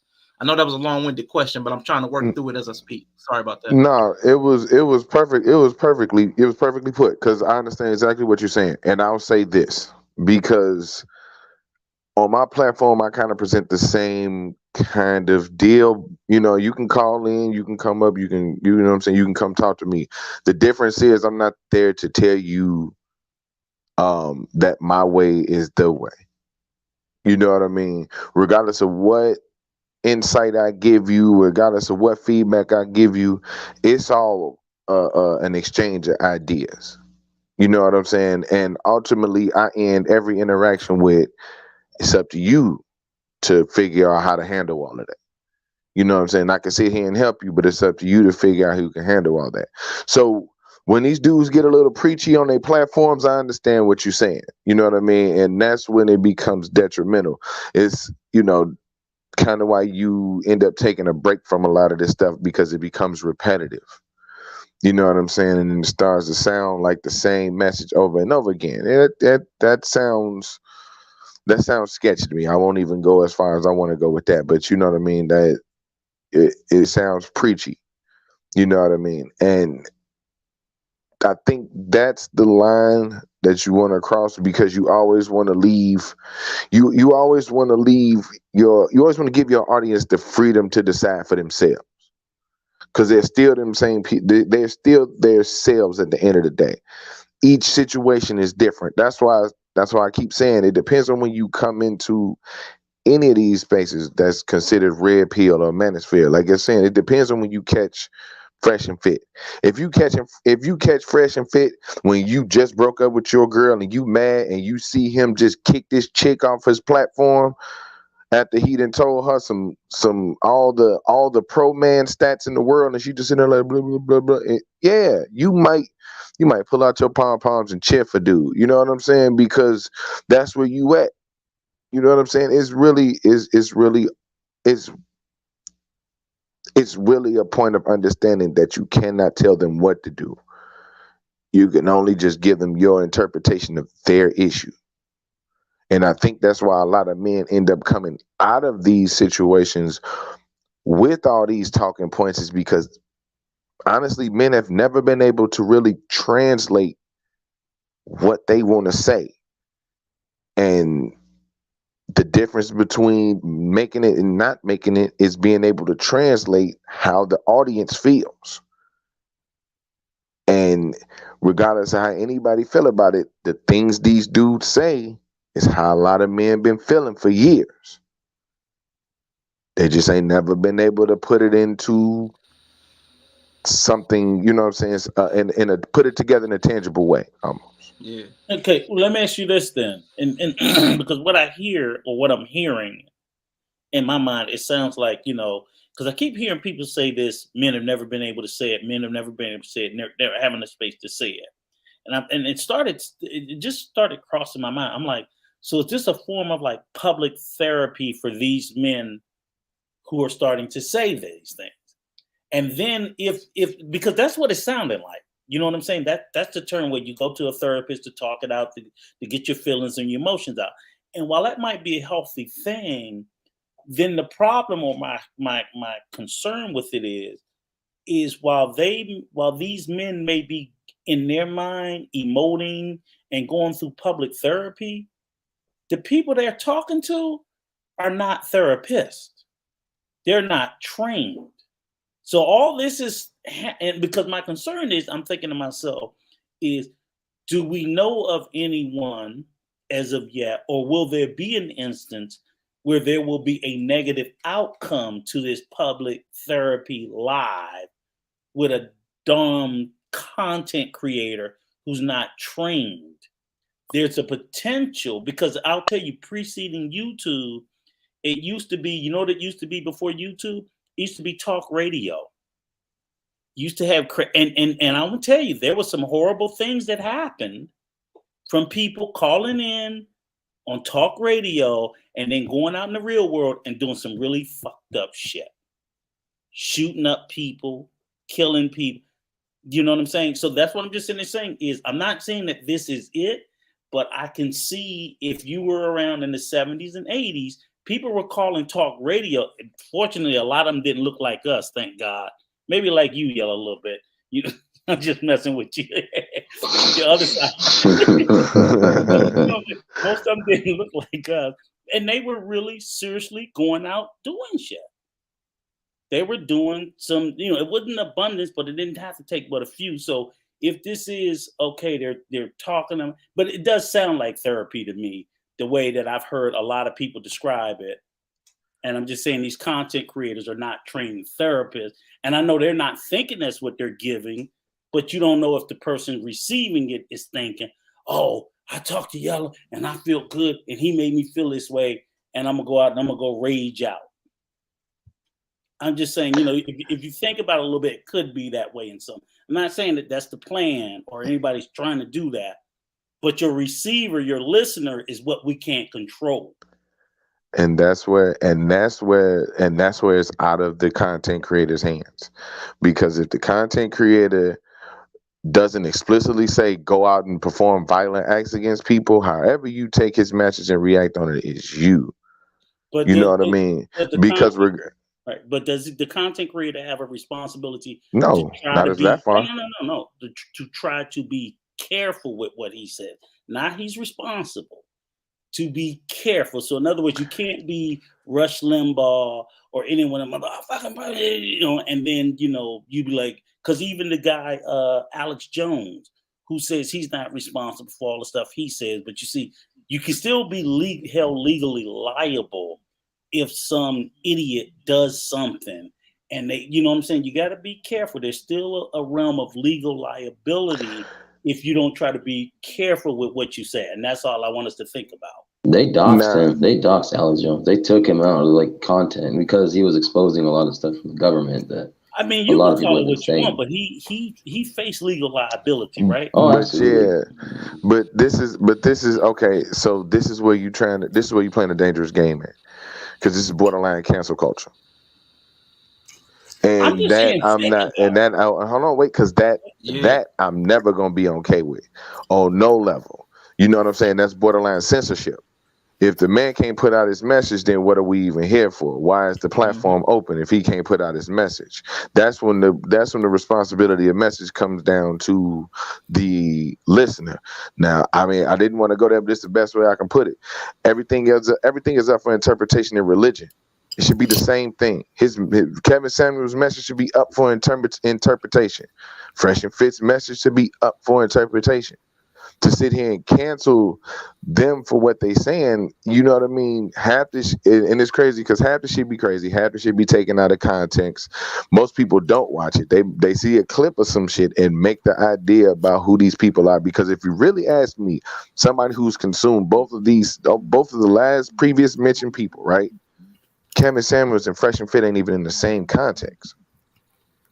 Their overall message ain't even in the same context. But you see how it's easy for anybody who's watching from the outside, ready to judge it without actually interpreting it, is going to group it in the same. Yo, you know can I ask you a question? I was gonna say, but go for it. Hold on for a minute. Yo, can I ask you a question? What's good, bro? Do you have children? Yes, sir. Okay, so do you have boys or girls? I got a boy. You got a boy. Okay. Who's let's say somebody was involved with promoting or influencing a woman that you care about to commit suicide. Should the individual... Is that allowed to say on YouTube? Is it self-deletion? Yeah, you got self-delete, bro. Yeah, self-delete. Be careful, truth. Excuse me. Yeah, self-delete themselves. If they promoted the female that you care about to self-delete, should that person be held accountable? Absolutely. Oh, so that... Okay. So that's basically what I'm saying, and I think also Rico is saying. That's kind of extreme though, because it hasn't been no case. Yeah, that's very extreme. But that's extreme though, No, bro. I That's had to put it extreme. like that. But that doesn't equate though, No, because on the hold on same for a time, I could be like Kevin Samuel's whole thing is about reuniting the black family. No, hold on for a minute. I had But don't nobody get it. Not down that don't equate, bro. Because we talking about somebody. We talking about a content creator specifically calling for violence. Hold on. Hey, Yella, hold up real quick. Hey, Truth. Hey, like if you can, just like make your, instead of the questions, like if you could just make your point. That way he's not jumping in. Like I want to hear what you got to say. No, no, that's why I made the point, but I'm trying to get him to understand why I did the extreme is because I had to put you in a box to use something personally connected to you. Because the people on YouTube, you're not connected to them, so you ain't got no stock in it. So I had to use something, the way you're talking, I had to use something personal for you to understand how detrimental this thing is. You can become a stumbling block to people so easily because people hold the people. People hold the people all the time. I get people fuss me out talking about daggone LeBron James, and I'll be like, yo, you don't know him. You don't know him, and they will go lengths, argue with people on here about Kevin Samuels. People that following Kevin Samuels, they are followers. They will argue with you down through and through and through, like they actually in the household with him. This is how big this has become. Mm-hmm. They will cuss you out, and I'm like, yo, that really is your daddy. I see how hard. I'm like, I hope you're going hard for your grandmother like that. I hope you're going to the market and get your grandmother some groceries and all that. I hope you're going that hard for the people that you actually know, the way you acting with me to an individual you don't know. So that's why I'm trying to show you how big this thing is getting. People are following. People are hanging on to these people like they know them. These people are now grooming these people. These people are taking the talking points, taking the things they learn, and actually bringing in the household. I've heard people out here telling their girls and everything the stuff that he's saying. And I'm like, look at this stuff is crazy. This is crazy. This wave is like I said, it's on the opposite end of feminism, man. And it's causing even more of a greater gulf between men and women. It's not helping. It's causing even more disparagement. So that's why I had to use something that you can feel it, like the emotion. The people you talk to on YouTube, we don't know each other. And I had to tell people that all the time, we don't know each other. So why y'all so invested, so stocked in it and everything like that? People really care though. They really care.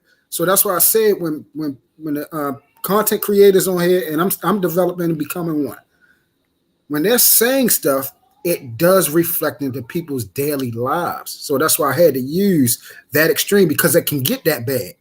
It can get there if we don't stop. If something don't slow down, it can get there to where people probably have a good marriage, and then somebody probably try to change something, and then you can create divorce out of that. So I had to use something extreme. I had to. Hey, Yellow Hey, real and quick. Marcus, I just Hey, want real to say quick, one Rico. thing. Go ahead. I just want to If say, you, go ahead. hey, real Go quick, ahead. after Rico, I'll go after you, Rico. I'm Well, I just I'm want to say one pivot. thing. I hope I didn't come off sounding like I'm promoting censorship or cancel culture, because I wasn't trying to do that. What I was trying to say was putting a little bit on this. Like if me and R'Shaun are content creators, so if I even think that some of our message is being misinterpreted the wrong way, me and R'Shaun is going to take a responsibility on us to reset and recalculate. We're not going to cancel a show. We're not going to do anything. But that's the responsibility of a content creator to say, look, if for whatever reason my message is being missed, because to be honest with you, your brand, you know who does that? Nike. Nike does a swoosh. Every time someone misinterprets it and tries to alter it, they suing your ass. They don't, real content creators don't want their brand or their brand messages to even be convoluted in any way. They don't go, oh, well, you can do what the fuck you want with the swoop, and you can put the swoop on a swastika. Put the swoosh stripe on a swastika and see if they don't sue your ass to oblivion. They're not going to let it happen, because people will do that. They will take, people are always trying to co-opt your message and, and make it their own. And if you let them do it, you gain fame later on. You as a content creator, you have a responsibility to yourself to make sure that your brand and your message doesn't get twisted. And that's the whole thing that we're talking about. It's just like what little bit, not canceling you, not any of that censoring you. If you don't care, then you let your message get out there and get polluted. But when it turns to shit, you got nobody to blame but yourself for not cleaning it up. That was what I was getting at. All right. All right. Can I respond to that, R'Shaun, real quick? All right, go ahead. Go ahead. Yeah, real quick. All right. I get what Rico's saying, and I know it's not really that close to cancel culture. You know what I'm saying? But anytime you asking the content creator to tailor their message to make everybody feel good, then it's pointless for him to put his message out. You know what I'm saying? Then it's just like whatever. You know what I'm saying? It's no point of me even trying to give my point of view, because I need to include everybody instead of the people I just want to talk to. You know what I'm saying? That's why we have certain spaces, why women got their spaces and all that other stuff. But I kind of wanted to address what True said real quick. And you said that as somebody who is, and I'm just gonna be honest, man, that was a really rough example. So I'll give you an example back that's a little more closer to what I'm trying to say. And I was kind of trying to stay away from it, but it is what it is. I mean, people attend church every Sunday and sit up and listen to somebody up in the pulpit tell them exactly how to live, word for word. Can you go back to the pastor and hold him accountable for your life being messed up because his words didn't tell you, his words exactly didn't pan out for your success? Can somebody who go wear a vest made of explosive run in a religious place and blow up people in the name of a deity? Can they go back and blame them for that? But we do. It's a lot of people in this world that listen to somebody because they need somebody to listen. They need to, you know what I'm saying, hear somebody talk to them. And if we start on one end, we got to work on the other end, because I can tell you this. The black church been a lot more detrimental to black women than Kevin Samuels has. And I'm not even a Kevin Samuels fan. I'm a content creator. And that's the only side I'm speaking on. Because I've listened to enough of what he's saying, enough of what they got to say, that the problem is that people don't actually hear it. They just looking for something to get offended by because they was told to go watch something offensive instead of going to go watch something and interpret it for yourself. When you press play, you already offended. Now you scanning the 3-hour live to look for what you was offended for. Right. So let me. I'm gonna answer. Hey, real quick, I haven't hold up, even man, gone because I've been yet. trying to get in for a quick minute because I was Go trying to. ahead. I I was was just trying going to to answer his question. Yeah, no, we keep going back and forth. I'm trying to. We actually touched on something, and I wanted to get that in there because we keep skirting around it. So, Sir Hell Speak says something. Content creators do have to be responsible for what we say, but listeners also have to be responsible for what they hear, how they interpret, and ultimately what they do. And it was brought up because Yella brought it in there. I mean, because Truth did have a good example. It was extreme, but it was a good example because where is okay, you say that's extreme, then where is the line where that is no longer applicable? That's So like That it. when person you can wouldn't influence the people to last go out and long, attack, though. hold up real quick. Let me finish. If we are influencing people to self-delete, okay, we're influencing people to get into fights. We're influencing people to get tattoos. We're influencing people just to say certain words and vocabulary. Like, okay, where is the line where it's permissible and where we have to interject and say, no, this is not okay? So, I mean, even at the extremes lives a truth. Like, if they're influencing at one end, if they can influence to the extreme, they can influence to a lesser degree.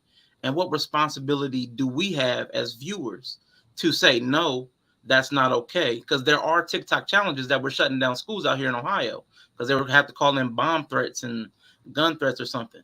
So this has real life impact. So even extremes, this stuff is getting extreme. So like even though he's using extreme, we have to take it for real because this stuff is getting the cinnamon challenges where people are choking, the glue stuff, Gorilla Glue Girl. This stuff is getting I where can't be people. responsible for idiots, R'Shaun. But listen, that's You what I'm want us to saying. be accountable for idiots. I'm just saying I hear what you're those saying, are but let me finish. the But hold up, like don't get triggered by the first part. Let me couch it in the second part. Let me couch it in the second part. The second part of what I'm saying, we've seen the extremes, but in my personal opinion, they're still not responsible for anything beyond the terms of service that they've agreed to and the laws that govern them. No, if there is no, you can't hold anybody to an account that they don't own with you. You know what I'm saying? If you know what I'm saying. So the content, Kevin Samuels, I hold no sway over him. All I can do is offer feedback. Joe Rogan, all I can do is offer feedback. As a viewer, all I can do is say I don't like what you're doing. So then the switch is if they're having extreme influence on one side, how then as a viewer can I exert influence back if I don't have any? And that's where you brought in yellow cancel culture, where we mob up and go after people to exert influence in the opposite direction. That's why I wanted to bring that in there because it is important. Because if there's strong and extreme influence in one thing, science tells us in every action has an equal and opposite reaction. So as the viewers, we have to have just as much influence on them. And it may not just be like by diverting our eyes. We may actually be able to have affirmative pressure that we can apply. So that's why I wanted to couch that in because you guys were saying it, but we weren't saying it directly. Can we, that cancel culture, is it okay to apply that pressure directly? Can we come directly at them? Is it okay to boycott? Is it okay to pressure them? Is it okay to, you know what I'm saying? Like, where's the line at? Where is it our responsibility? Like, bring that in there real quick, Yella, then Marcus, then Truth, then Queen, please. Okay, so this is what I'm saying. Cancel culture is cool. I'm all for canceling somebody whose message is as extreme as this. But this is why I'm confused by that. Because I'll use an extreme example from the best of them. But if we talk about somebody on that level of person wouldn't last too long. That's like old girl, Call Me Daddy. She was just popular like a year or so ago. Soon as folks really caught on to what she was doing, at first she was being told she was doing something good. She had all these women hurting themselves, man. wasn't nobody mad about that. It took the internet to figure that out. It didn't get clipped and sent on social media. Wasn't nobody outraging about it. She was manipulating these women all together. You know what I'm saying? It's been handled. When it comes to Don Imus a bunch of years ago, when he called the Rutgers girls nappy head hoes, he got dealt with. You know what I'm saying? Like, those extreme people get dealt with. Those extreme people usually run cults and they get dealt with. Let's just call it what it is. There's not an existence of that level of threat. And that's the dangerous part. Because if something like Kevin Samuel is telling a woman who's average at best that she's average at best is as bad as calling for violence, then what are we talking about? What are we talking about? If you get that offended by that, because guess what? You took it out of context. You didn't want to look at that woman and judge what she was saying and be like, I mean, yeah, he might be right. Instead of being like, oh, he hate women because he got a certain point of view. Why don't you listen to it? You might figure it out. Or why don't you listen to it a little more and you might confirm what you're saying. Or you might look at it a different way. Like, yeah, like me, when I view stuff like that, it's like, okay, when I call Kevin Samuels, it was just, I've always kind of been in this situation. This has been my thing. I've been doing podcasts on this type of content for 6-7 years. You know what I'm saying? This ain't nothing new to me. This is why when people be like, oh yeah, everybody repeating Kevin Samuels talking points, yo, I got a backlog of this shit. This ain't nothing new. You know what I'm saying? This ain't nothing new. He just put it in a prettier way. He just pissed some people off while he said it. You know what I'm saying? I wish I would have said average at best. Lord, I wish I would have said average at best. You know what I'm saying? But at the same time, we calling for his head, and all he doing is giving an opinion of what a lot of men is thinking, because we want to say that he hate women. Yo, I've been told that I hate women from some of the shit I said. I done damn near been canceled. Not on his level, but the people that heard my show would say, hey, look, man, yeah, y'all hate women. No, I don't. I'm just giving you the truth that don't really make you feel comfortable. Men have to deal with it all the time. And that's the problem. It ain't about the dumb shit he's saying, not the stats. It's the true shit. That don't even sit right with them. And the reason, and I'm gonna let it go, but the main reason why you should know he telling the truth is because the men are not keeping him going. It's the women that constantly calling his show and try to prove him wrong with all the statistics that he done spent the last hour and a half saying is bad. They all call in trying to tell him why it's not bad. It's not the men in the chat. It's the women trying to prove him wrong. All right, yo. Appreciate that. What you got for us, Marcus? Then Truth, then Queen, please. Yeah. And, just to add on a little bit to what Yellow was saying, everything that Fresh and Fit has done, because I've watched these guys for a while now. I've been watching for a while, keeping an eye on them. And nothing that they've said has ever involved bodily harm. Kind of what to a extreme example was. They never insinuated any type of bodily harm. Kevin Samuels is a lighter dose of what Fresh and Fit is, because Fresh and Fit is more of the, I call them more like the living hip hop in a way, the more urban one, because they're more for the younger audience. That's the younger demographic, a few older here and there. But for the most part, Kevin Samuels does a different tone, and he still gets the scrutiny of it. And it just shows that when men have their opinions, their experiences, no one bats an eye. When women have their so-called talk shows, no one bats an eye.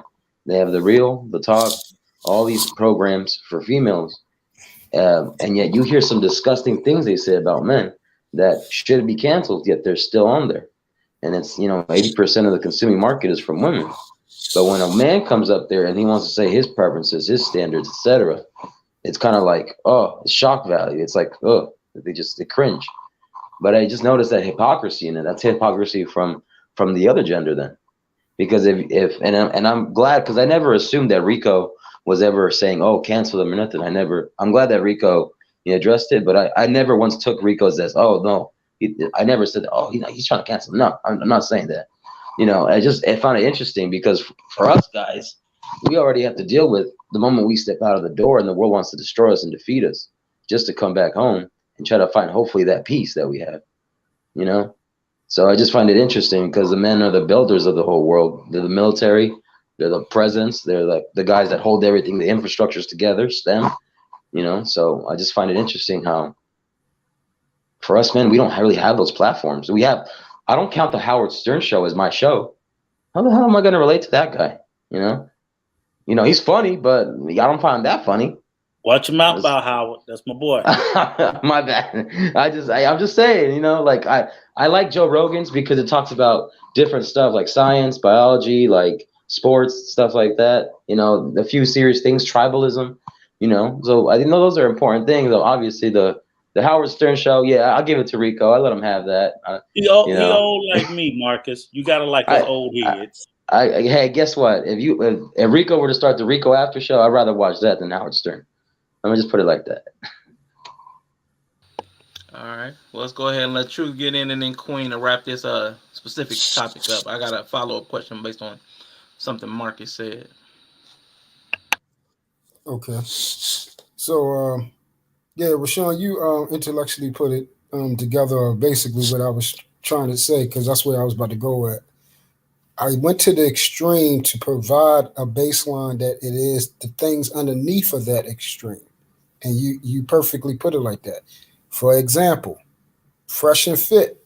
It got so bad. Do y'all remember when the guy came to the door to fight him? Do you remember where the gun? There was an actual firearm on the table, and he was talking about using it. See, it gets there. It gets there. Just because it didn't get to where I got it at, it's stuff underneath. That's what I was trying to explain. And as far as like the example, the average at best video with the lady, what if she really took that to heart and self-delete? Then what would we be talking about then?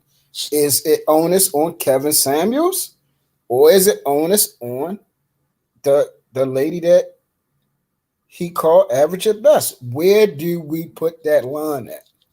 And lastly, to provide an answer for when you was talking about the preachers, yes, as if you are a sheep underneath of that shepherd, and that shepherd is saying something that does not equate to that word, you are supposed to hold him accountable. You're supposed to go to him and let him know, like, hold up, bro, what you saying is coming off, you know, it doesn't sound like it's being divinely put through, because it doesn't match what you're saying in that word. This clearly is coming from something else. So you are supposed to, or don't be underneath of that steward. And also it actually states that in the word about what will happen to false teachers or teachers that do not properly do their service. It's in James 3:1. It says, my brethren, let not many be masters, knowing that we shall receive the greater condemnation.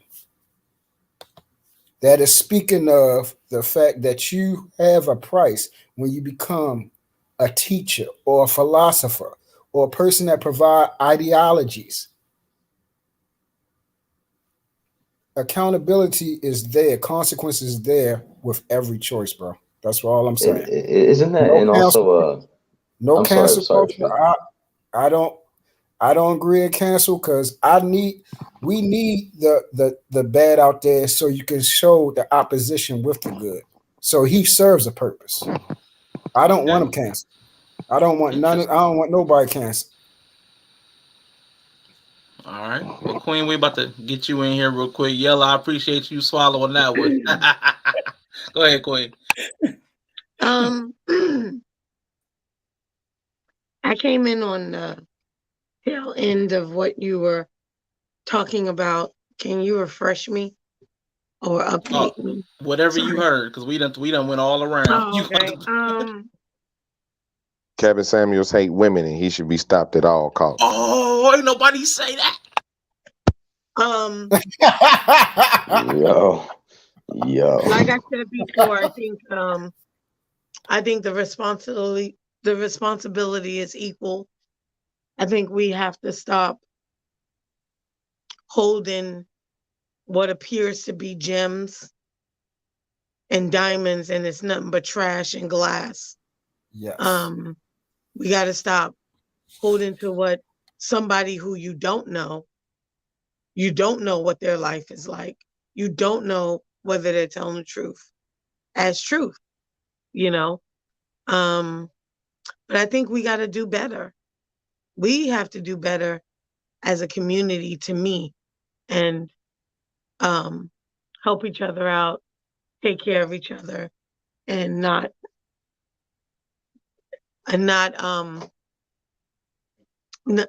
not take advantage of each other. And I think yeah, but I think it's sad. I think it's sad. I don't hold anything against Kevin Samuels, because like Yella said, and I know that these women call and they put themselves out there to be dissed and disrespected or checked or humiliated, whatever. We have to do better individually to value ourselves and not look to other people to instill that in us. And I think things won't change until it's done at home, with the fathers, with the mothers, with the aunts and the grandmothers. We have to instill in our little kids or children or nieces and nephew, man, don't let nobody tell you your worth or value you or put you on a scale and say you a 6, you a 10. Who you a 20 to somebody. Just because this person don't see you as a 20 or 100, that don't mean you ain't. So I think that's the problem. I think it's, it's okay. I think all's fair in love and war until someone gets deleted or something happens. I feel like the game doesn't change until something tragic or drastic happens, and that's the problem. Why do we have to wait for that to happen? All Why are change we as comes when something happens. So get ahead of it. Like I said, I don't subscribe. I never will. I'm not interested. I'm not going to give them my algorithm. I'm not going to give them my view. I don't view it. I don't say anything about it. The only way I see it is if it's on somebody's platform, but I'm not going to look for it. I'm not going to support them. So that's just me. I think it's all a joke.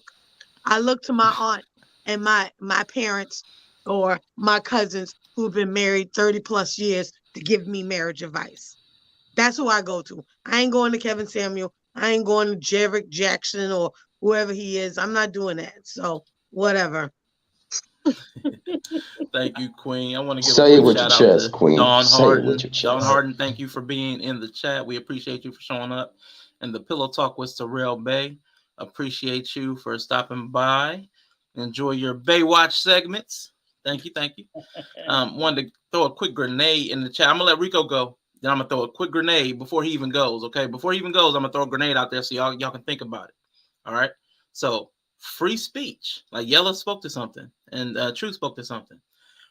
Why should they be responsible? Because some people are not intellectually or emotionally capable of engaging with the content. Why should they be held responsible for every loose cannon and irresponsible Patty that picks up a phone or a computer and watches what they have to say? I personally don't think they should be held responsible or liable for everything, because there is a line of free speech where everything except for like fire in a crowded room.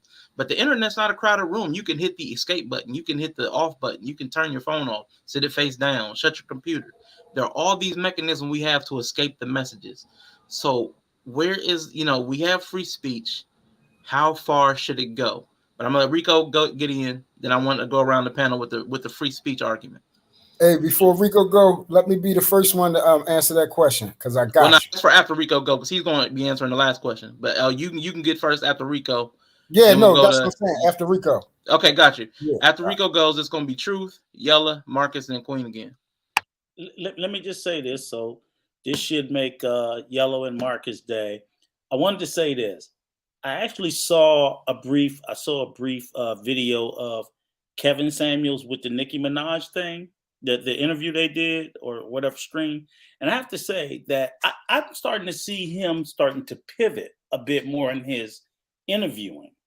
And if he continues on this way, y'all gonna have to make room for me on the couch. I'll be a fan. That's all I've been asking for, because the way I've seen him with certain celebrity, the Britney, if he would do that throughout, I think his message would be well more received.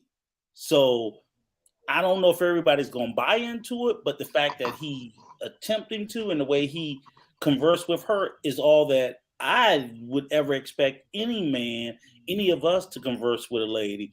And I didn't see that on the show. So there's hope. There's hope there in what you guys say about his message. I'll listen to it if it's delivered that way. I don't believe that hype. That's hype. Okay. Yeah, Because like for Kevin Samuels, changing that up. was marketing.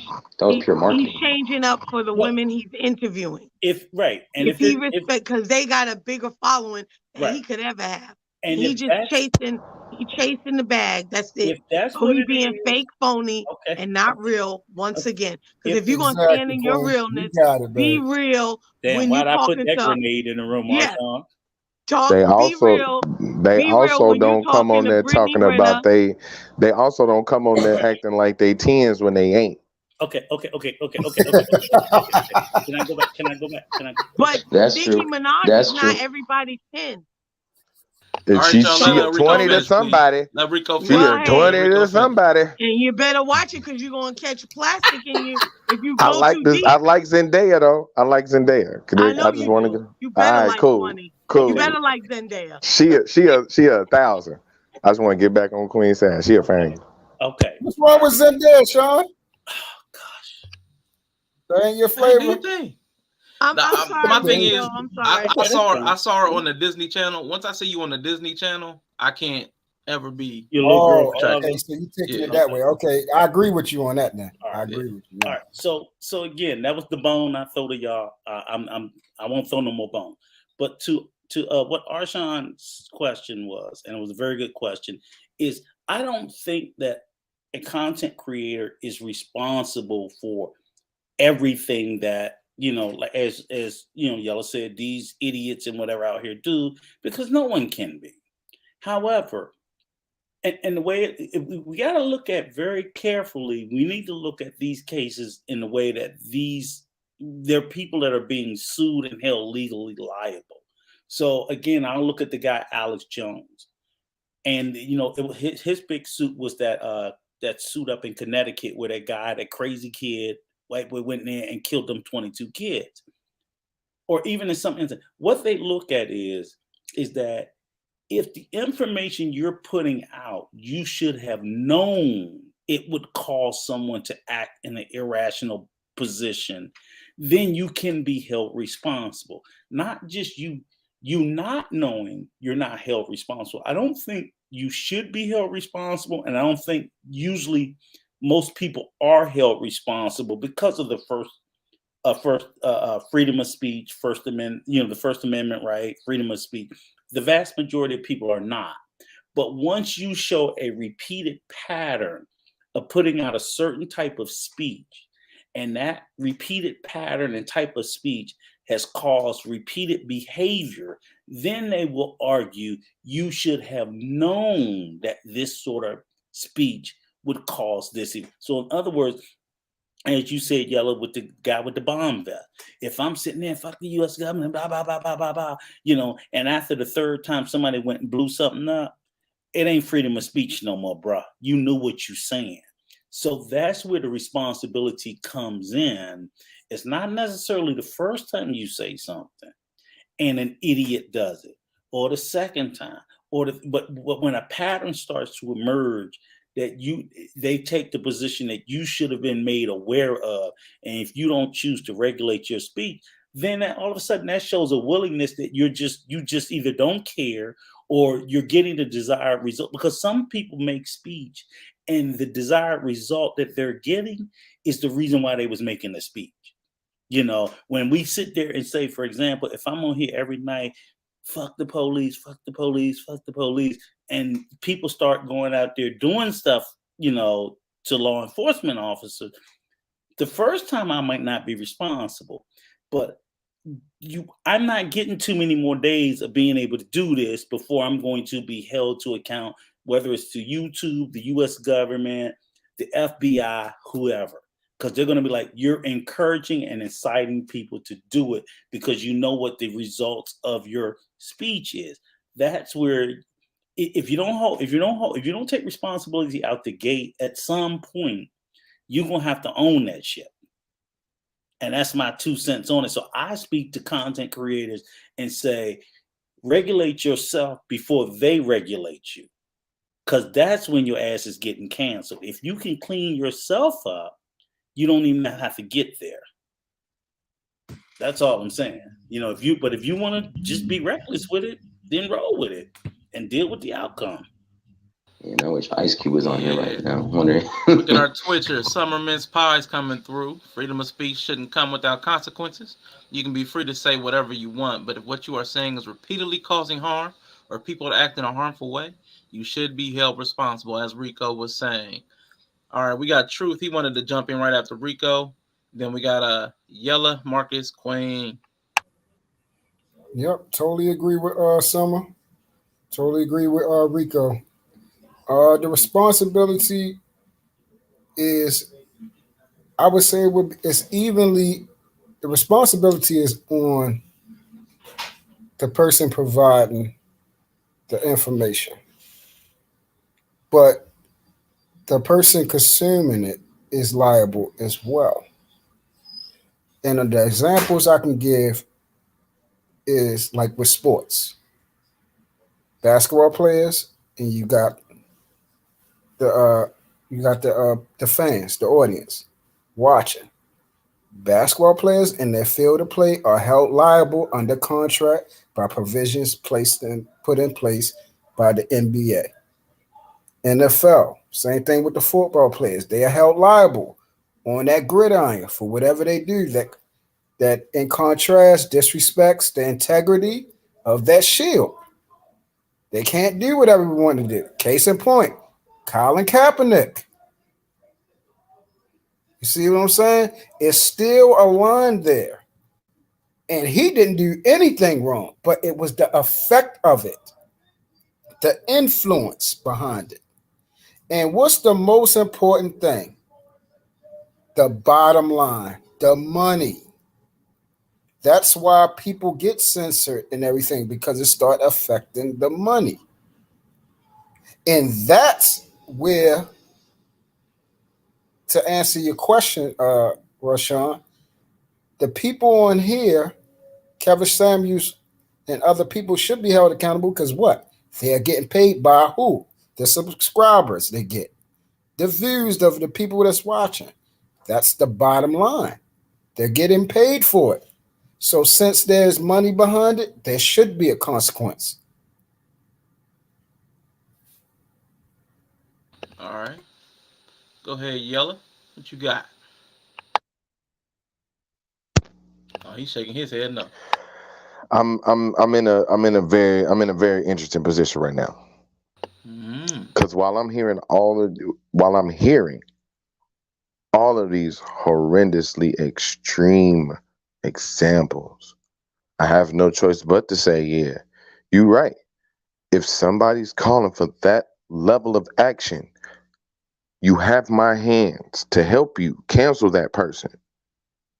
I am here. I'll be the first one in line.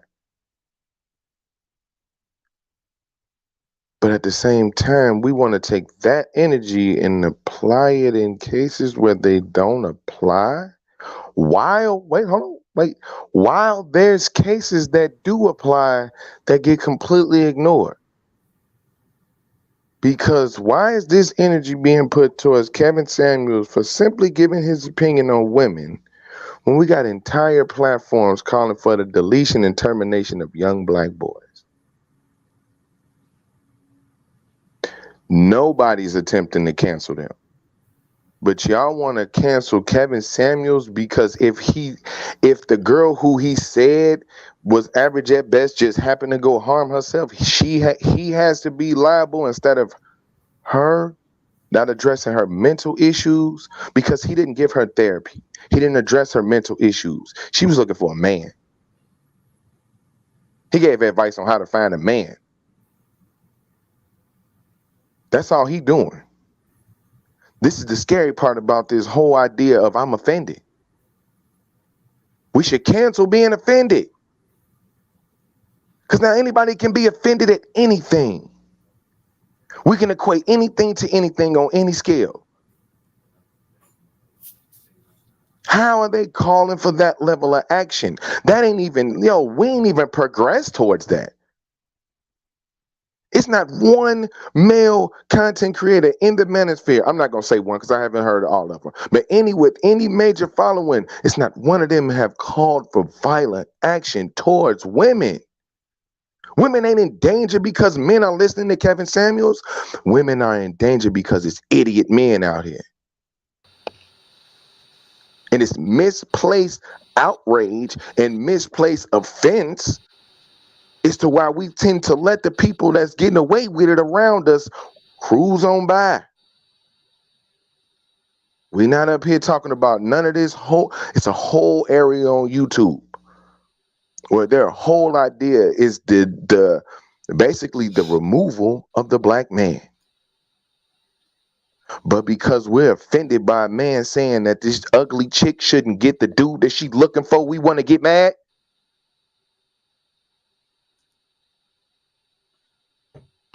Yellow. One question. Hey, Can we be?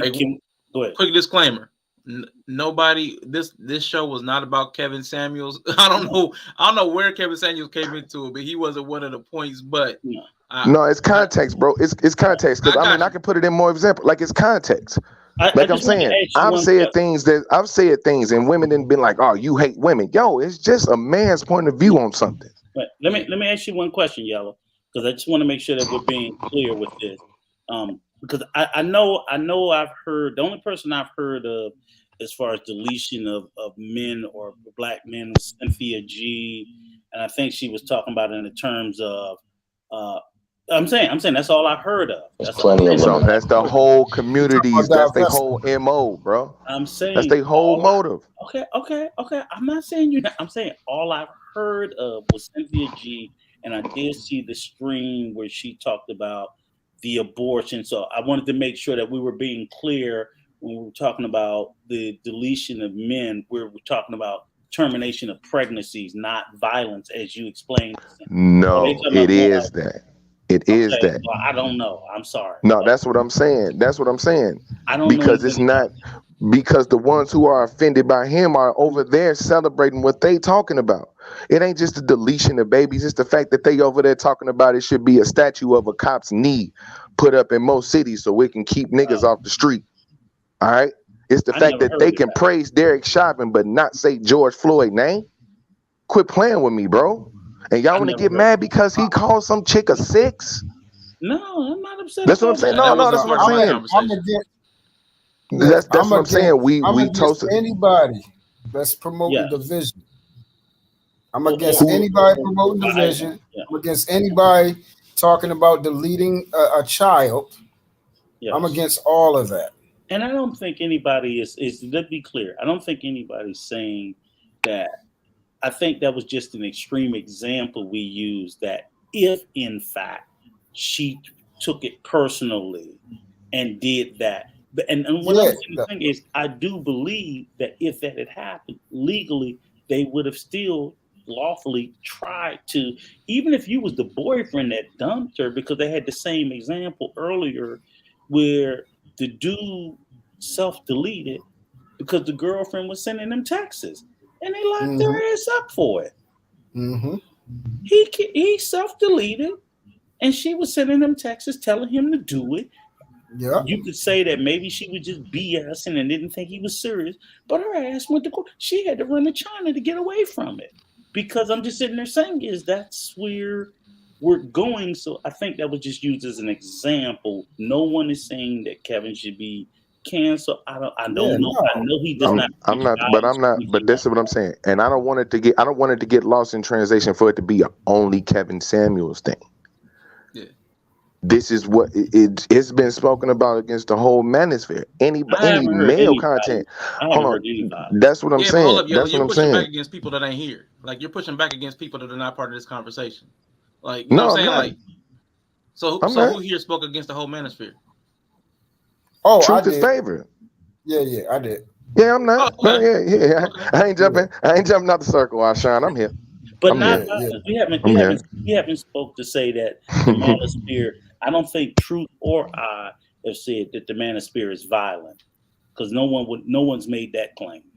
No, I never said they Yeah, violent. we I'm never made that. saying what what I'm saying is, why do it have to get to that level Right. for us to say now we got to stop? All right, why we can't see that it's a problem already? And Yellow saying it Because hasn't gotten to that level. it Because hasn't people That's even like, gotten close to that point. But yeah. Yellow, let me ask you a question. so. Hey So Rico, you before don't you ask want the the question, threat of a bomb. You I want the don't want to bomb to jump go over off the other two first. people that have Bro, not you talked. talking about it, but you And talking Yellow about Truth.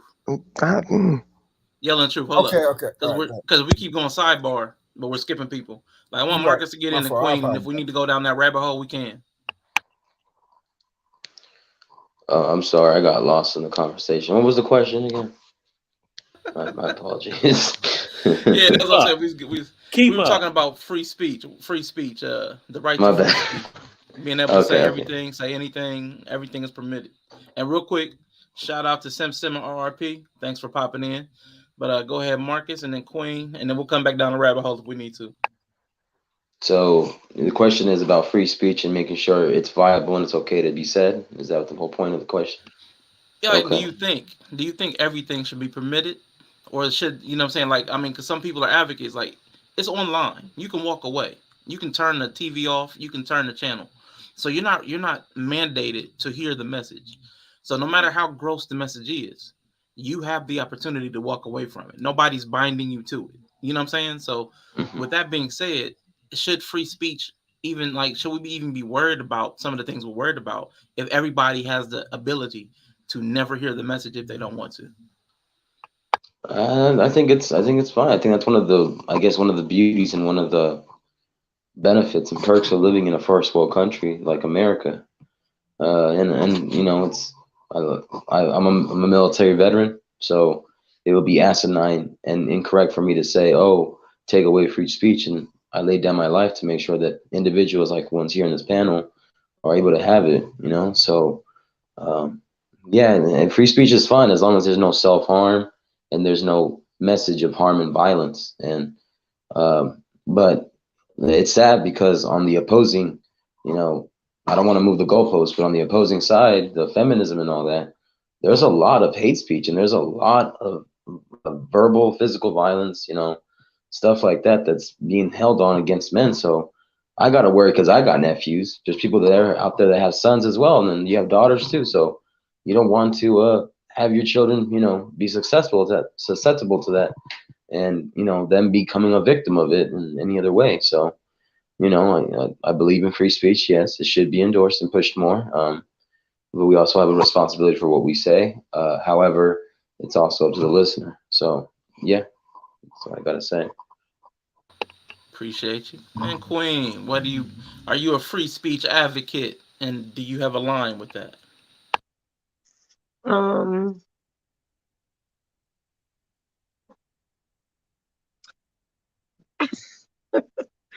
I don't know. I just feel like people gonna stay and do what they want to do. Um, it's up to you to put your filters on and protect yourself. If you want to be subject to all this trash and this hate speech and women and men and all this stuff and my value, you want to be a part of that, you're going to find your lane to be a part of that. I don't subscribe to it. Like I said before, I don't go to view it because I don't need to understand it because they're not getting my view. They're not getting my algorithm. They ain't getting my PayPal. They ain't getting nothing from me. So yeah, I think that's the freedom.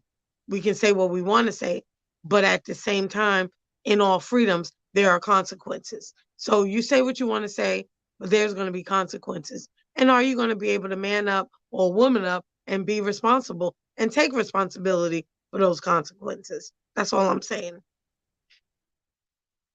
All right, Queen. Appreciate that. I'm gonna get something off real quick, then I'm gonna get out the way because see I can have this debate. But like the freedom of speech is one side of it. But I think freedom of speech stops like with the, what is it, yelling fire in the crowded room. It stops at the line where somebody can get harmed.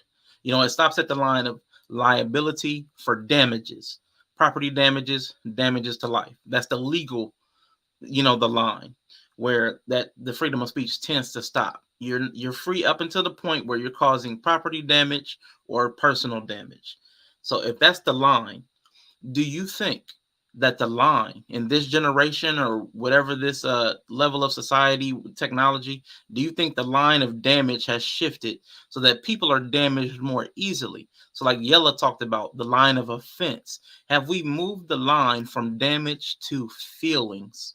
So I wanted to speak to that. And are we too weak to handle this social media era? Are we as people just too frail, too unable? Are we too ill-equipped to deal with what's available to us? Do we have too much power in our hands? Isn't it a bit of both, though?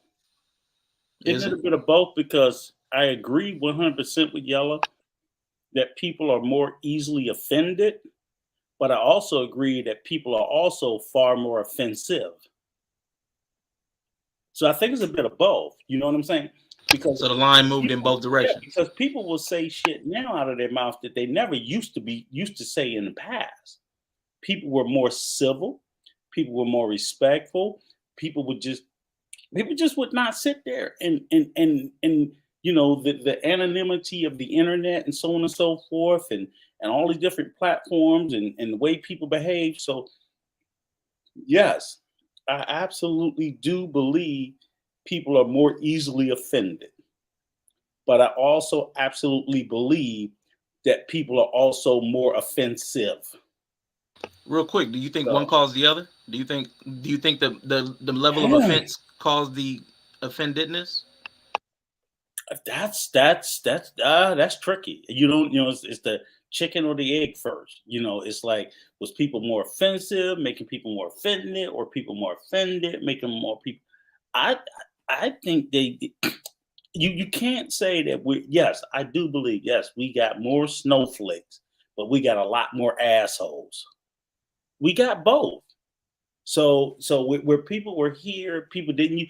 So people didn't get as offended. Now the question is this: so people would like to think, well, people were tougher back then. Well, people weren't so offensive back then either.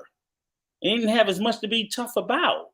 Rarely whenever you got your as we used to say, you get your ass up on your back. That's every blue moon, because every blue moon would somebody come out their mouth and say something for it to get up on his back. Now in the day, every time I walk out the door, I almost have to punch somebody in the mouth because somebody out of pocket almost every day. It used to be a point in time you could walk down the street with your girlfriend and you didn't have to worry about everybody trying to sit there hollering at your old lady. But now you walk down the street with your old lady, they'll sit there and disrespect you in your face. The levels of lack of respect that people have for one another now is much greater than when I was coming up. So, but then again, somebody will go, "Oh, he getting offended about every little thing." It's like, nah, we didn't used to do that shit. So, I really, be honest with you, I don't have an answer to that. But I do think, what Yellow said is absolutely correct. People will get offended about anything. But when I think on the other side of the equation, I'm like, this shit that y'all be saying nowadays, people didn't used to say back then. I mean, people are highly disrespectful and highly offensive nowadays at the drop of a hat. At the drop of a hat. All this stuff, all these people we talking about now online, how they, fresh and fit and all them dogging women, they would have never did that shit back in the day. As we say, they chin check, whatever the case may be, catch a fade, whatever y'all called it. Ain't no way hell they would have talked to no woman like that.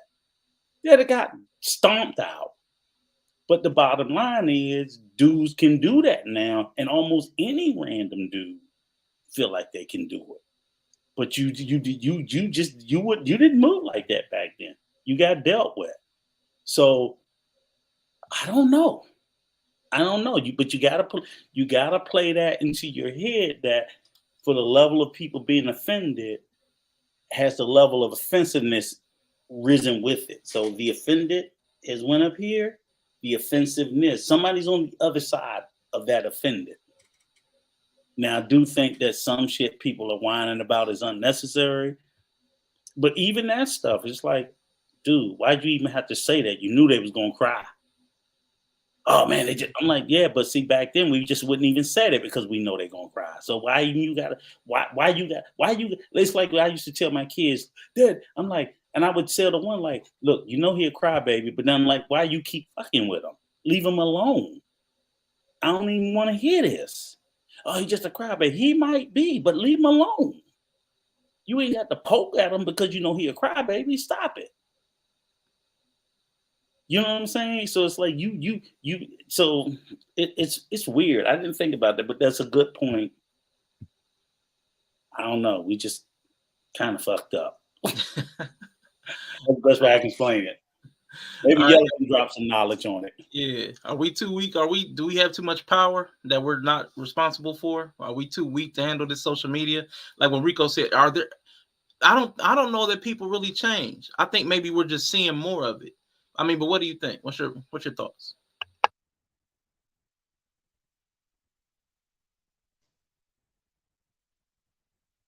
Oh, okay. Yeah. If I want to answer the question that you asked, like basically like, is it people getting more offensive or is it people getting more easily offended? Is definitely people get more offended by the slightest things. It's like offenses in the eye of the beholder. Because if I'm sitting around and I hear somebody disrespecting women, I'm not going to sit there and let it happen. I'm not going to entertain it. I'm not about to watch it. But if we talk about any content creator, it's levels to the shit though. Like you can't sit here and be like it's trending or it's going in that way or like it's bad because it's not, because more people get offended by the easiest things. I said something last night on my stream, but the chick I was talking to almost blew a gasket. All because I said I would have multiple women and not commit to them. Because I don't plan on having a relationship ever again.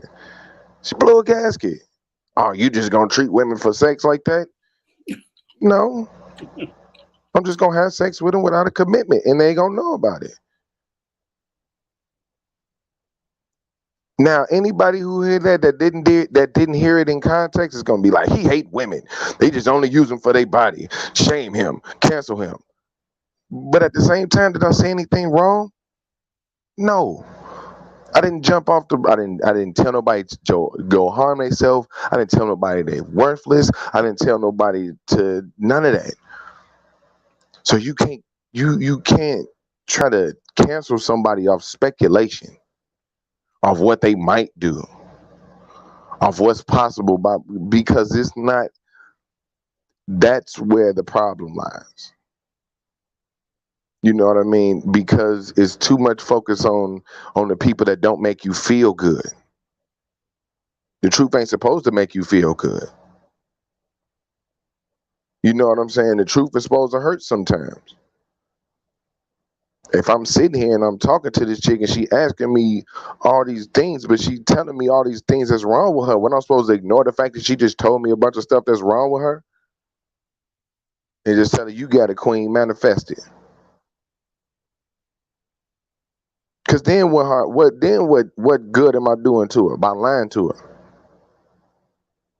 Cause let's talk about what it is. Like the main thing about the space that we talking about is that women are the only ones that get offended by this shit. And men that feel like women are getting talked about. And I get it, on one hand, there are men who talk about women in a bad light. But at the same time, are we not intelligent enough to know where that line is as a people? Especially if we're going to have such a high opinion about it? Because we don't follow up on none of it. We hear a clip on Facebook or Twitter or Instagram and be like, he's the most horrible person in the world. And it don't matter who it is. I ain't necessarily talking about nobody. That's any content creator.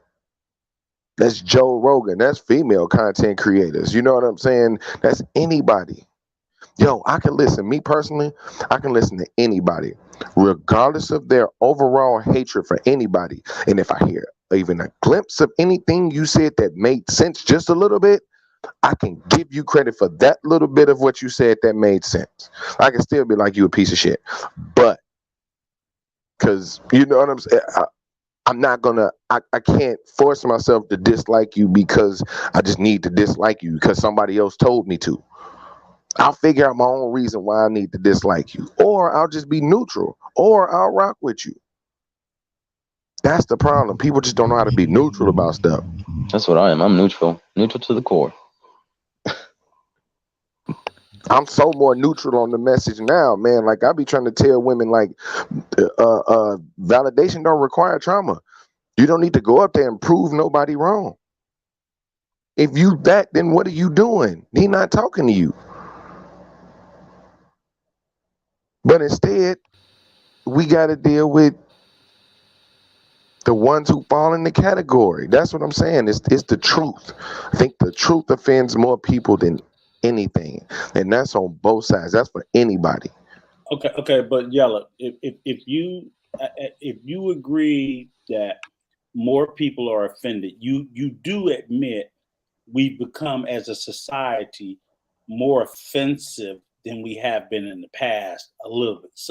So you think that you don't think that we become more offensive as a society than we used to be in the past? No, shock jocks have been around forever, bro. I'm not talking about content creators. I'm talking about just everyday people walking up and down the street, dudes saying shit out their mouth today that they didn't used to say. You know, men were nicer to women, at least in words. But gentlemen were more gentlemanly. Like now, but that's the about thing, civility. Yeah, but that's the thing, though. Like what you trying to be gentlemen. But that's the thing about it, though. Are we talking about a generally nicer time in the world? I'm just saying. No, that time didn't exist because for all the people that was nice and gentlemen, it was also people walking around calling us the N-word, hanging us from trees. No. I'm just talking about just look at our community for a moment, right? And I just remember a time growing up where, yeah, as a young man, we wanted tail, okay? But we were smoother and nicer. In other words, we went from, okay, here's the perfect example, music. We went from R&B. That is so sweet. That is so beautiful. R&B, the doo-wop, I love you, baby, the Temptations and all that, to this shit today. Yeah, okay. And we're gonna act like it wasn't some freaky songs getting made. Man, come on, man. I'm just saying, even the Temptations wanted tail. The Temptations wanted tail. They just didn't say, turn around, take them pants off so I can blow your back out type shit. That's all I'm saying. And you want to know why it's like that, Rico? Hold on, I don't mean to cut you off, but you want to know why it's like that now? Mm-hmm. It's because these motherfuckers asked for liberation. We giving it to them. They have taken their liberation and presented it to the world. So now everybody's supposed to be like, cool. Y'all taking all but the talking points. They all running off with it, ain't they? Just saying. I'm just saying. Oh, real quick, Yellow Rico. Let's get everybody else involved. Hey, we're gonna get Marcus Queen and the Truth in. Marcus Queen and the Truth. We just talking about that. Back. You guys hear me real well? We're talking about the wussification of America. Are we too soft? Nice censorship of that. Yeah, so back then, Rico's point, back then it was more of a conservative, more traditional, old school way, right? So guys would act right for the most part back then, more gentlemen, and women would become more ladies in the streets. Nowadays, it's very liberal. However, it's liberal depending on who's it coming from. And I noticed when it comes to the media, you have to walk a certain tightrope. The censorship is real. So it's weird. It's very weird because you got this whole city girls thing where girls are saying, hey, you know, well, I don't cook, I don't clean, but, you know, you want to know how I got this ring? And then, you know, Cardi B is lying on it. Cardi's lying on it. She's cooking and cleaning for the house. And then she's pandering to the women. And then you got, you got this letter community that's going into the schools and trying to teach your kids from a very young age about, you know, orientation and gender and pronouns and stuff. I don't think that should apply yet. You should wait till you're in high school. Uh, yellow, yellow, you killing me. Yeah. So yeah, the times have changed, and it's very, very liberal. It's weird. It's very weird. Uh, I did not expect to see the world for what it is now. 10 years ago, I did not expect any of us. Whether it was pre-pandemic, post-pandemic, whatever. So I think what we can do now is we got to make the best of what we got, and um, I'm interested to see what the next 5 years look like. I'm worried. I am worried. I'm very worried, but I'm also interested to see where we end up 5, 10 years from now. That's all I gotta say. I'll keep it short for you guys, and I heard about the Temptations thing. I'm trying out right now because I got my sick voice. It's all deep right now. Yeah. I sound like that big deep bass guy in that movie. Yeah. I gotta change it, man. There you go. There you go. All right, Queen. What you got on us and the softest charming culture? Do you think we're too soft these days, or is everybody are people too vulgar and profane? Are we too quick to be provocative, or are we really just too soft? Which way do you think it flows? I think it's both. I think we're punks and we're perverts. I think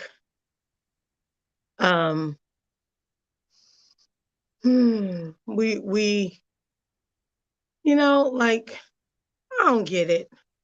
I don't give a damn if Cardi B don't cook and she slide down a pole to get the ring. Who cares? Because at the end of the day, ain't nobody in that marriage but her, him, them kids, whatever. And there's a video of her playing I guess one of her songs or some ratchet song, and her daughter runs in the room and she cuts it off. And I'm like, so why sing it? If you don't want your child hearing it, why you want my child hearing it? People are trifling, and everybody want to do stuff for shock value, for attention, and we are stupid because we give it to them. I ain't giving you my money. I ain't giving you my attention. And it's trash. The music, trash. Wop, whatever, whoop, swoop. I don't get it. I think we're punks and we're perverts, all in the same circle. That's my take on it. All right, real quick, we're gonna let Truth go, but we're gonna introduce OG Patrice. Hello, OG Patrice. How are you tonight? What's good, family? How y'all doing? Doing wonderful, man. That's my TT. That's my TT. We're gonna let Truth answer the question, and then we're gonna give you the floor. Okay? Okie doke. All right, go ahead, Truth. Yes, basically everybody touched on it. That what Rico is talking about is the age of conservative. We're in the age of liberation now, and as offense has heightened, so has the softness has heightened, the feelings, the emotions. So it's all trending upward. The more entitled people have become, the more self-absorbed, the selfishness. As my father says in his word, the love of this world has waxed cold. It's going down. Yeah, he ain't lying. It's soft is correct, but also the offense. Where things that we considered perverse, people are now coveted. People are more open to being boisterous about showing themselves and shaking tail and private area, very perverse, very perverse. Nothing is private no more. So yes, this liberation movement has changed everything. The emotions have heightened. People's feelings are heightened. The offense, what is considered offensive, has heightened as well. And that's on both levels. What people believe is offensive and also what they accept as offensive has heightened. It has risen. People are more openly because of the so-called, freedom of speech. People are now more trying to be more free with that. So we now consider ourselves able to say certain things that was never said. Man, I can go to the store now and I hear 9 and 10-year-olds cussing the clerk out, saying the worst words imaginable. I had to tell Lord Shorty, I'm like, Lord, homie, don't do that, man. Come on, bro. Like, you want a bag of chips, I'll grab that for you. You want some candy bar, I'll grab that for you. But don't do that. And he looked at me crazy. When I was coming up, we didn't talk like that. Because Miss Susie that lived down the street, she had permission to whip my tail just like my grandfather in the house. And I would have got 3 or 4 A whippings before I got in the house and got 3 more. Disrespect was not allowed. Like I said, decorum. It was set. A standard of morality and values was set. We respected authority. It was set. These things were our laws growing up in the Black community. Elders were considered respectful. What they said, their words held weight. This day and age, the elders aren't respected. And this is where everything is trending. And this is why it's a lot more, fights breaking out. You see women fighting each other all in the streets going. It's just terrible, and that's why we're seeing everything, violence trending upward, murders trending upward. Everything that is destroying civilization is being abolished. That's what's happening. Civility is almost dead. Is that it? Cool. Appreciate you, man. And I do agree with that to a large degree. OG Patrice, if you wouldn't mind, go ahead and jump in with what you have for us tonight. What was the question?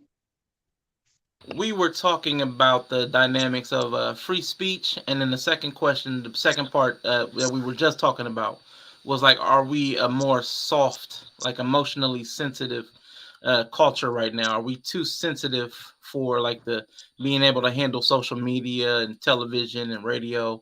Like, are we too sensitive, or are people too offensive? Are we too easily offended, or are people too offensive? Like that dynamic.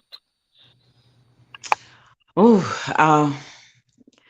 well, I'll definitely say that we are living in a overly sensitive time, as well as people are easily offended. So things that we used to could say that would kind of, get brushed as you come back with something, like, say for instance, like you can't, like we used to have the yo mama jokes or something like that, right? Like now people is offensive if you say almost barely anything to them, they're offended by. And you see that, yes, you can have freedom of speech, but freedom of speech just may cost you. I mean, a prime example of that is the whole Cardi B and Tasha K case, right? Like, you can say what you want to say, sure, go ahead and say it, but it might cost you. It might cost you a lot. It might cost you to get canceled. It might cost you your job. It might cost you money. It might cost you a lawsuit. It might cost you jail time. I mean, I can go on and on. So, using the word freedom of speech anymore, yeah, you can say it, but nah. I think America has become one of the weakest punk ass countries that there is.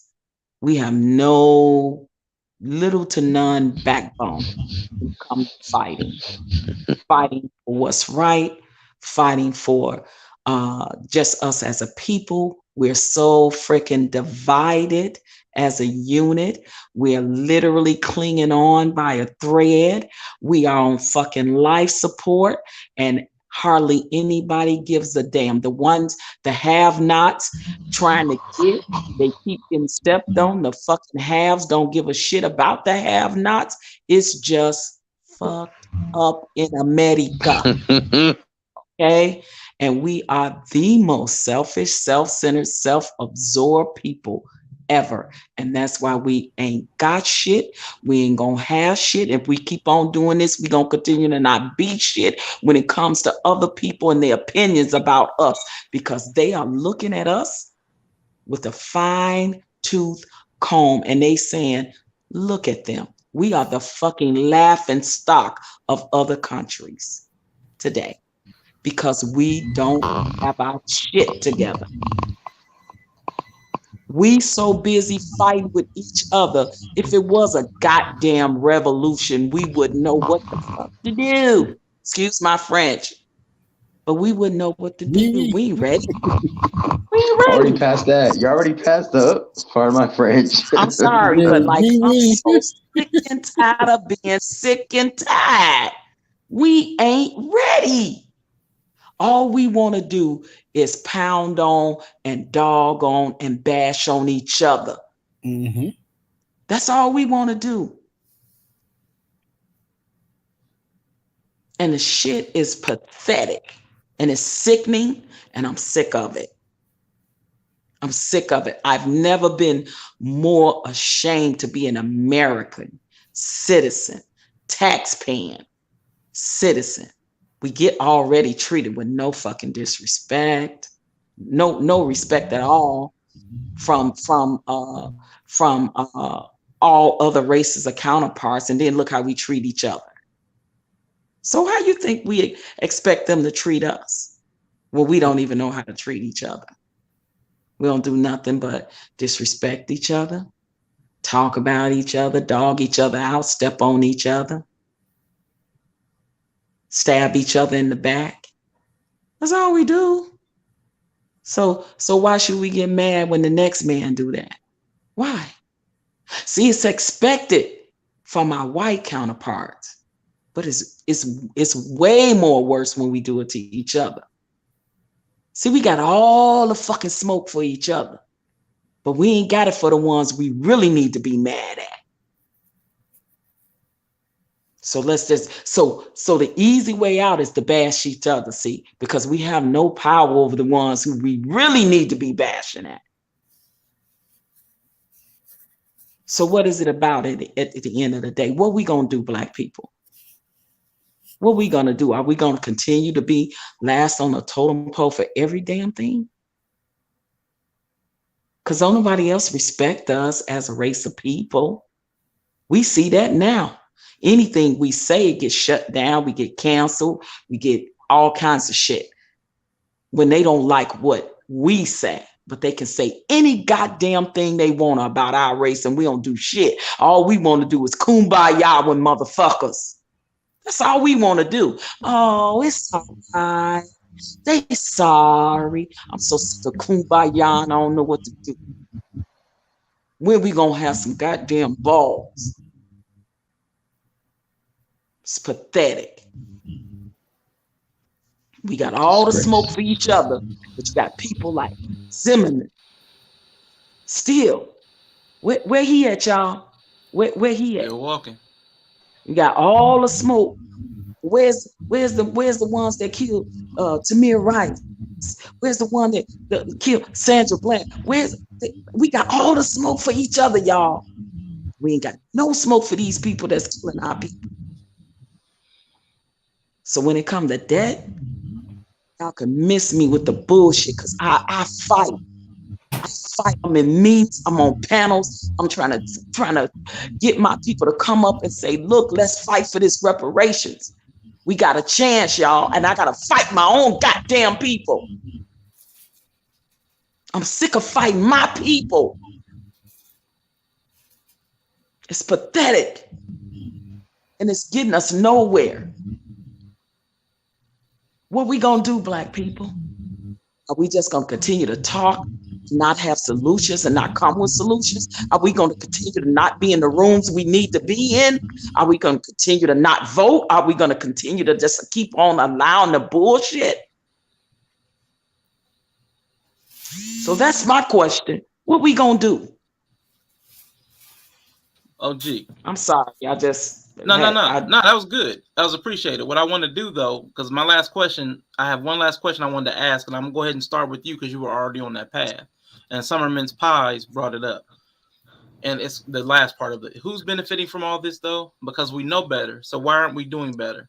What's the way out? And you that's where you were going. You was like, what's the solution? Are we going to do something different? So I want you to speak to that, like 5 minutes or less. What's the way out? Because we spend so much time, like you said, attacking each other and listening to bad information online.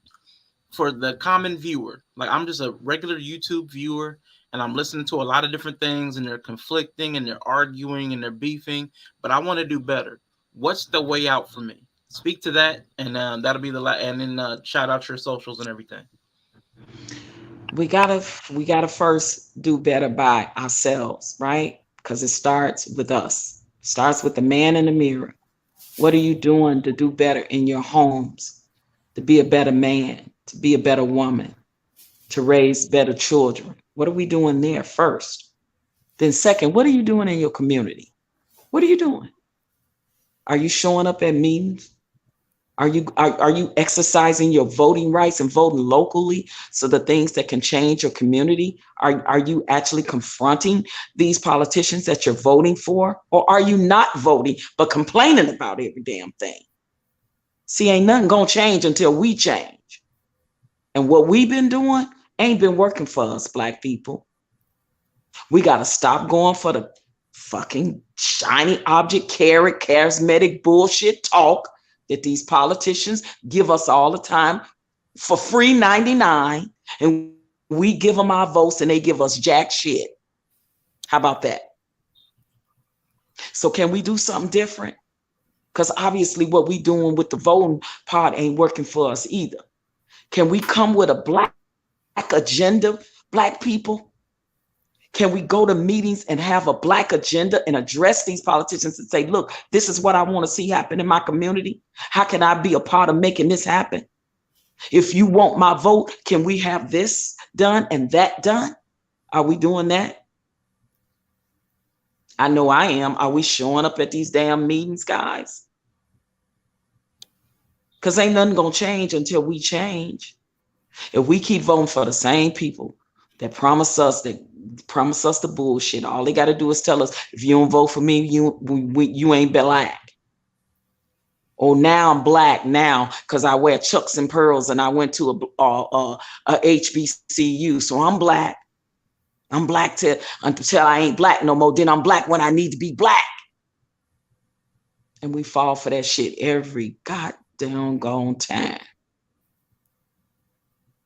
So what can we do to change, to make our situation better? Start with self. What have you been doing for the umpteenth years and it ain't benefited you at all? What are you doing as far as who you voting for? Are they changing anything for you? Has Black people got anything for anybody that they voted for in the last 10 damn years? What have Black people got? Have you asked yourself that question? Maybe it'll take me voting and doing something different and not voting for the way I was raised traditionally to vote. Maybe I need to start looking into other politicians. Maybe they look like me and maybe they don't. Maybe I need to start voting based off of policies and not my feelings, or because they look like me, because that ain't got us nowhere. How about me write down some changes that I would like to see that first happen in my community? And maybe I'll show up at a council meeting and I'll come with that agenda and I'll address these things for the people that's running for council in my community. That's a start. Maybe I'll understand how voting locally changes things within my community, how important that is. Maybe I'll start showing up. See, we got to start showing up, Black people. We got to start being in the goddamn room. If we ain't in the goddamn rooms, how we going to get anything we want? We got to start showing up. Show up. All right, OG. Definitely appreciate that. Was good wisdom. We do need to operate differently. I think a lot of us need to embrace a little more courage to show up than we have. I think a lot of us, it's a lot easier to distract ourselves with entertainment than it is to actually engage in our communities and in our families. So I definitely do agree with you. I want to quickly shout out Japrice Morty in the chat. Thank you for being here. Von Bun from Twitch. Thank you for joining. And Brother Darkness 84 also from Twitch. So we have a couple of Twitchers in the chat, and I appreciate that. OG, on the way out, do you have any socials? Anybody to follow you, find you? No, not yet. I'm good. I'm gonna be getting me a show on the channel soon. So it's coming up, Yeah. y'all. I just love my people, you know, and it just, man, some y'all don't know how tired I get sometimes of coming on these panels, fighting, arguing with my own people about things that I'm fighting for us for. And it gets discouraging sometimes, you know. Sometimes you know, like and when, you know, they did the show with the sister that, you know, committed suicide, it took me back to a place. I lost 3 people, 1 relative and 2 friends to that. So I ain't been in the best of moods, y'all. You know what I mean? And I said, I better chill because I fight so hard and I love my people, and it just hurts me and it makes me angry at the same time when I see that we keep continuing to do the same shit and expect different results. That's insanity, y'all. That's insanity.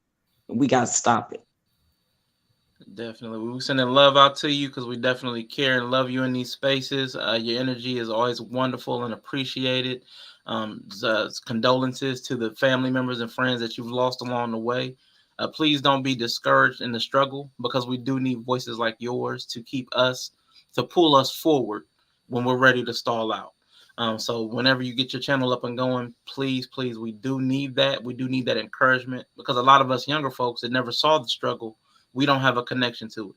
So your contribution is going to be very important for the generations to come that don't have any connection to civil rights and fighting for what we need. We've forgotten a lot, and we're going to need you to pass on that knowledge.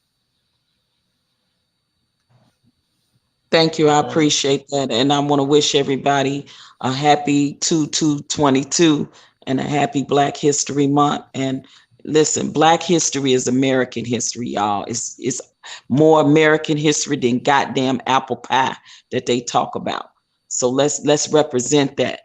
We got to get our Black image back. We got to hold our heads up and be proud of who we are as a people again. We got to do that, y'all. Thank you for letting me speak. No, thank you for being here. Appreciate everything you said.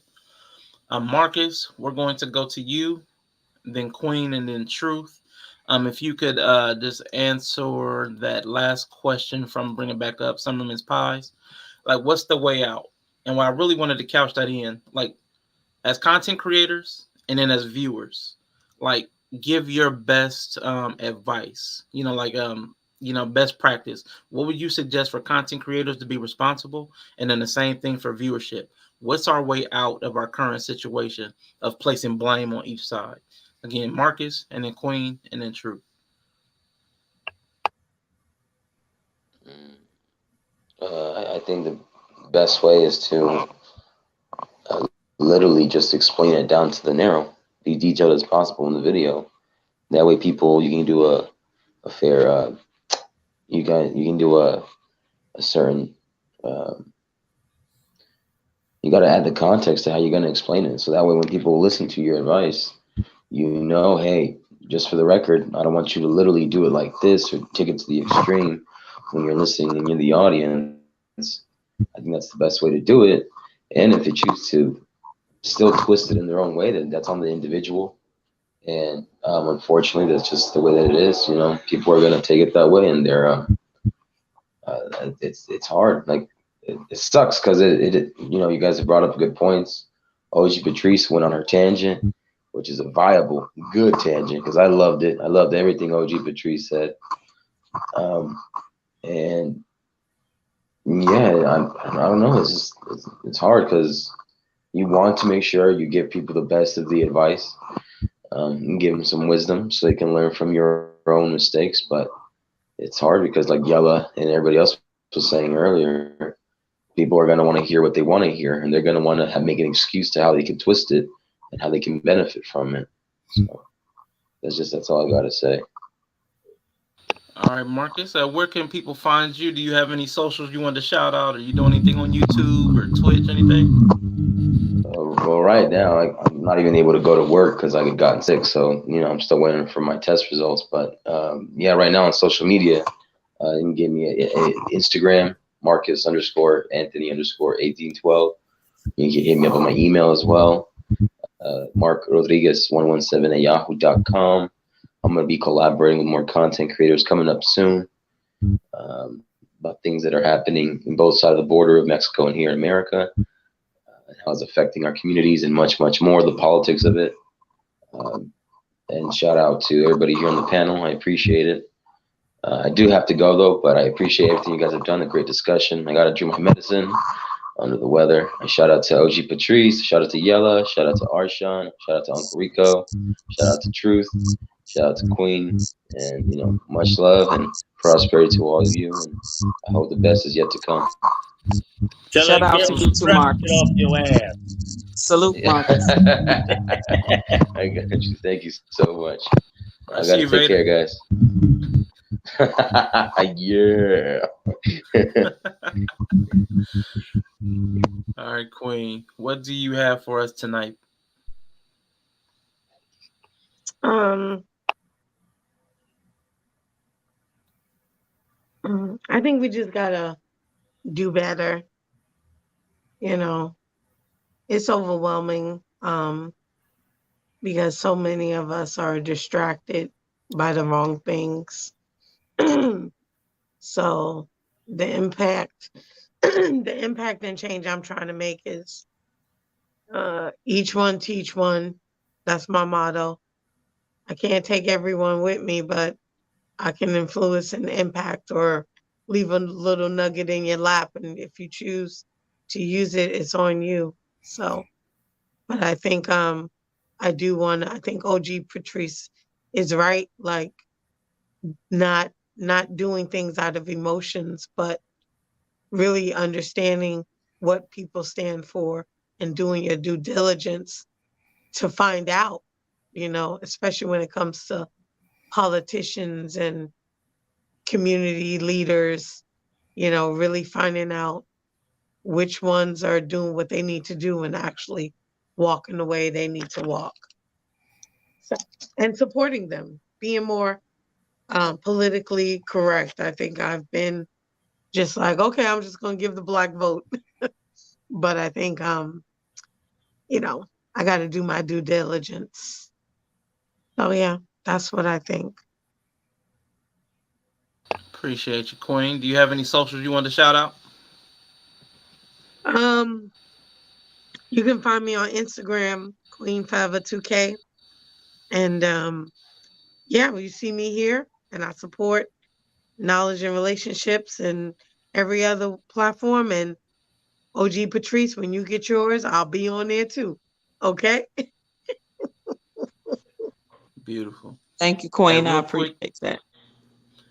Gentleman M3 has given us the shot clock. We have less than 5 minutes to close out. So, Truth and then Yella, if you could give your parting shots and then social shout outs as concisely as you can, I'd appreciate it. Okay. Yeah, we gotta be the change that we want to see, man. That's pretty much in a nutshell. For me as a man, I've been, my prayers have always been, Lord, help me to be a better man than I was yesterday, a great man today. Help me to be a better father, a husband, and a friend to the world that I see out of my own eyes.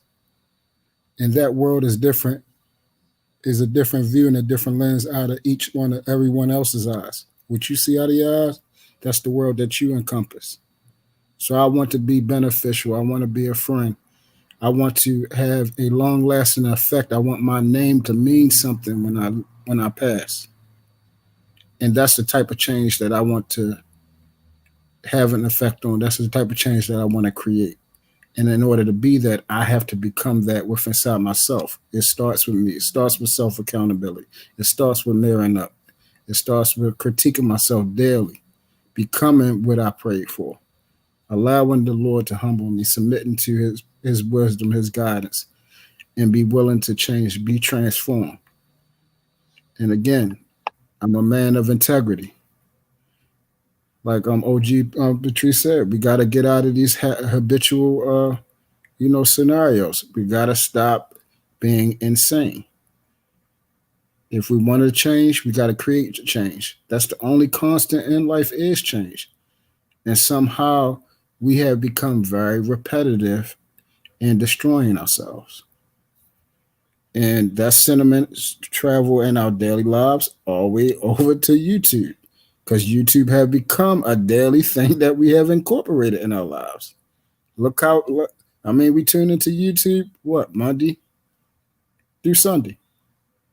So we want to change, we got to create this change. Y'all can find me at Truth Is Never Favorite Podcast on YouTube. As always, love on and with purpose. Take care. Appreciate you, bro. And Yella, hit us, player. Okay, so I'll end this with a quote from the great philosopher Michelangelo.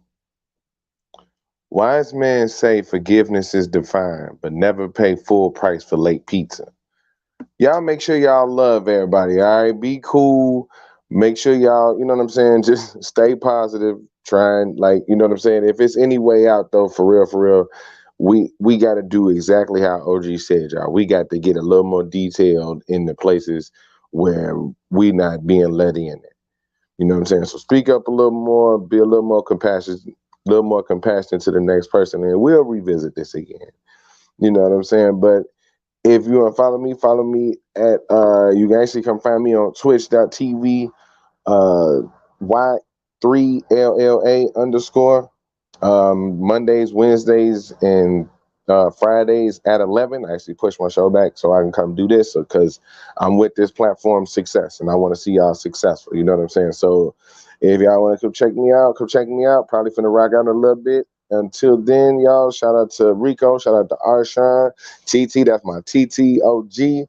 True, always a pleasure talking to you, brother. Always, and what's I'm good, out, y'all. nephew? What's good? Hey, my TT, that's my T. All right, let me go ahead. I'll catch y'all later, man. Appreciate you, bro. All right, I don't have much to say. I just want to say peace and thank you to everybody who's been supporting us on this Knowledge and Relationships channel. And I will give Rico the last words as we close out.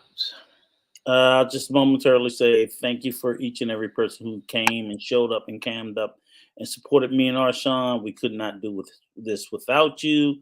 Thank you for stimulating conversations, and we look forward to seeing you at the next one. Special shout out to my lovely sister OG Patrice. I love you, girl. Shout out to you, Rico. Shout out R'Shaun. Thank you so much. Shout out to Knowledge and Relationships. And shout out to the chat. Salute. M3. Hit us with the outro.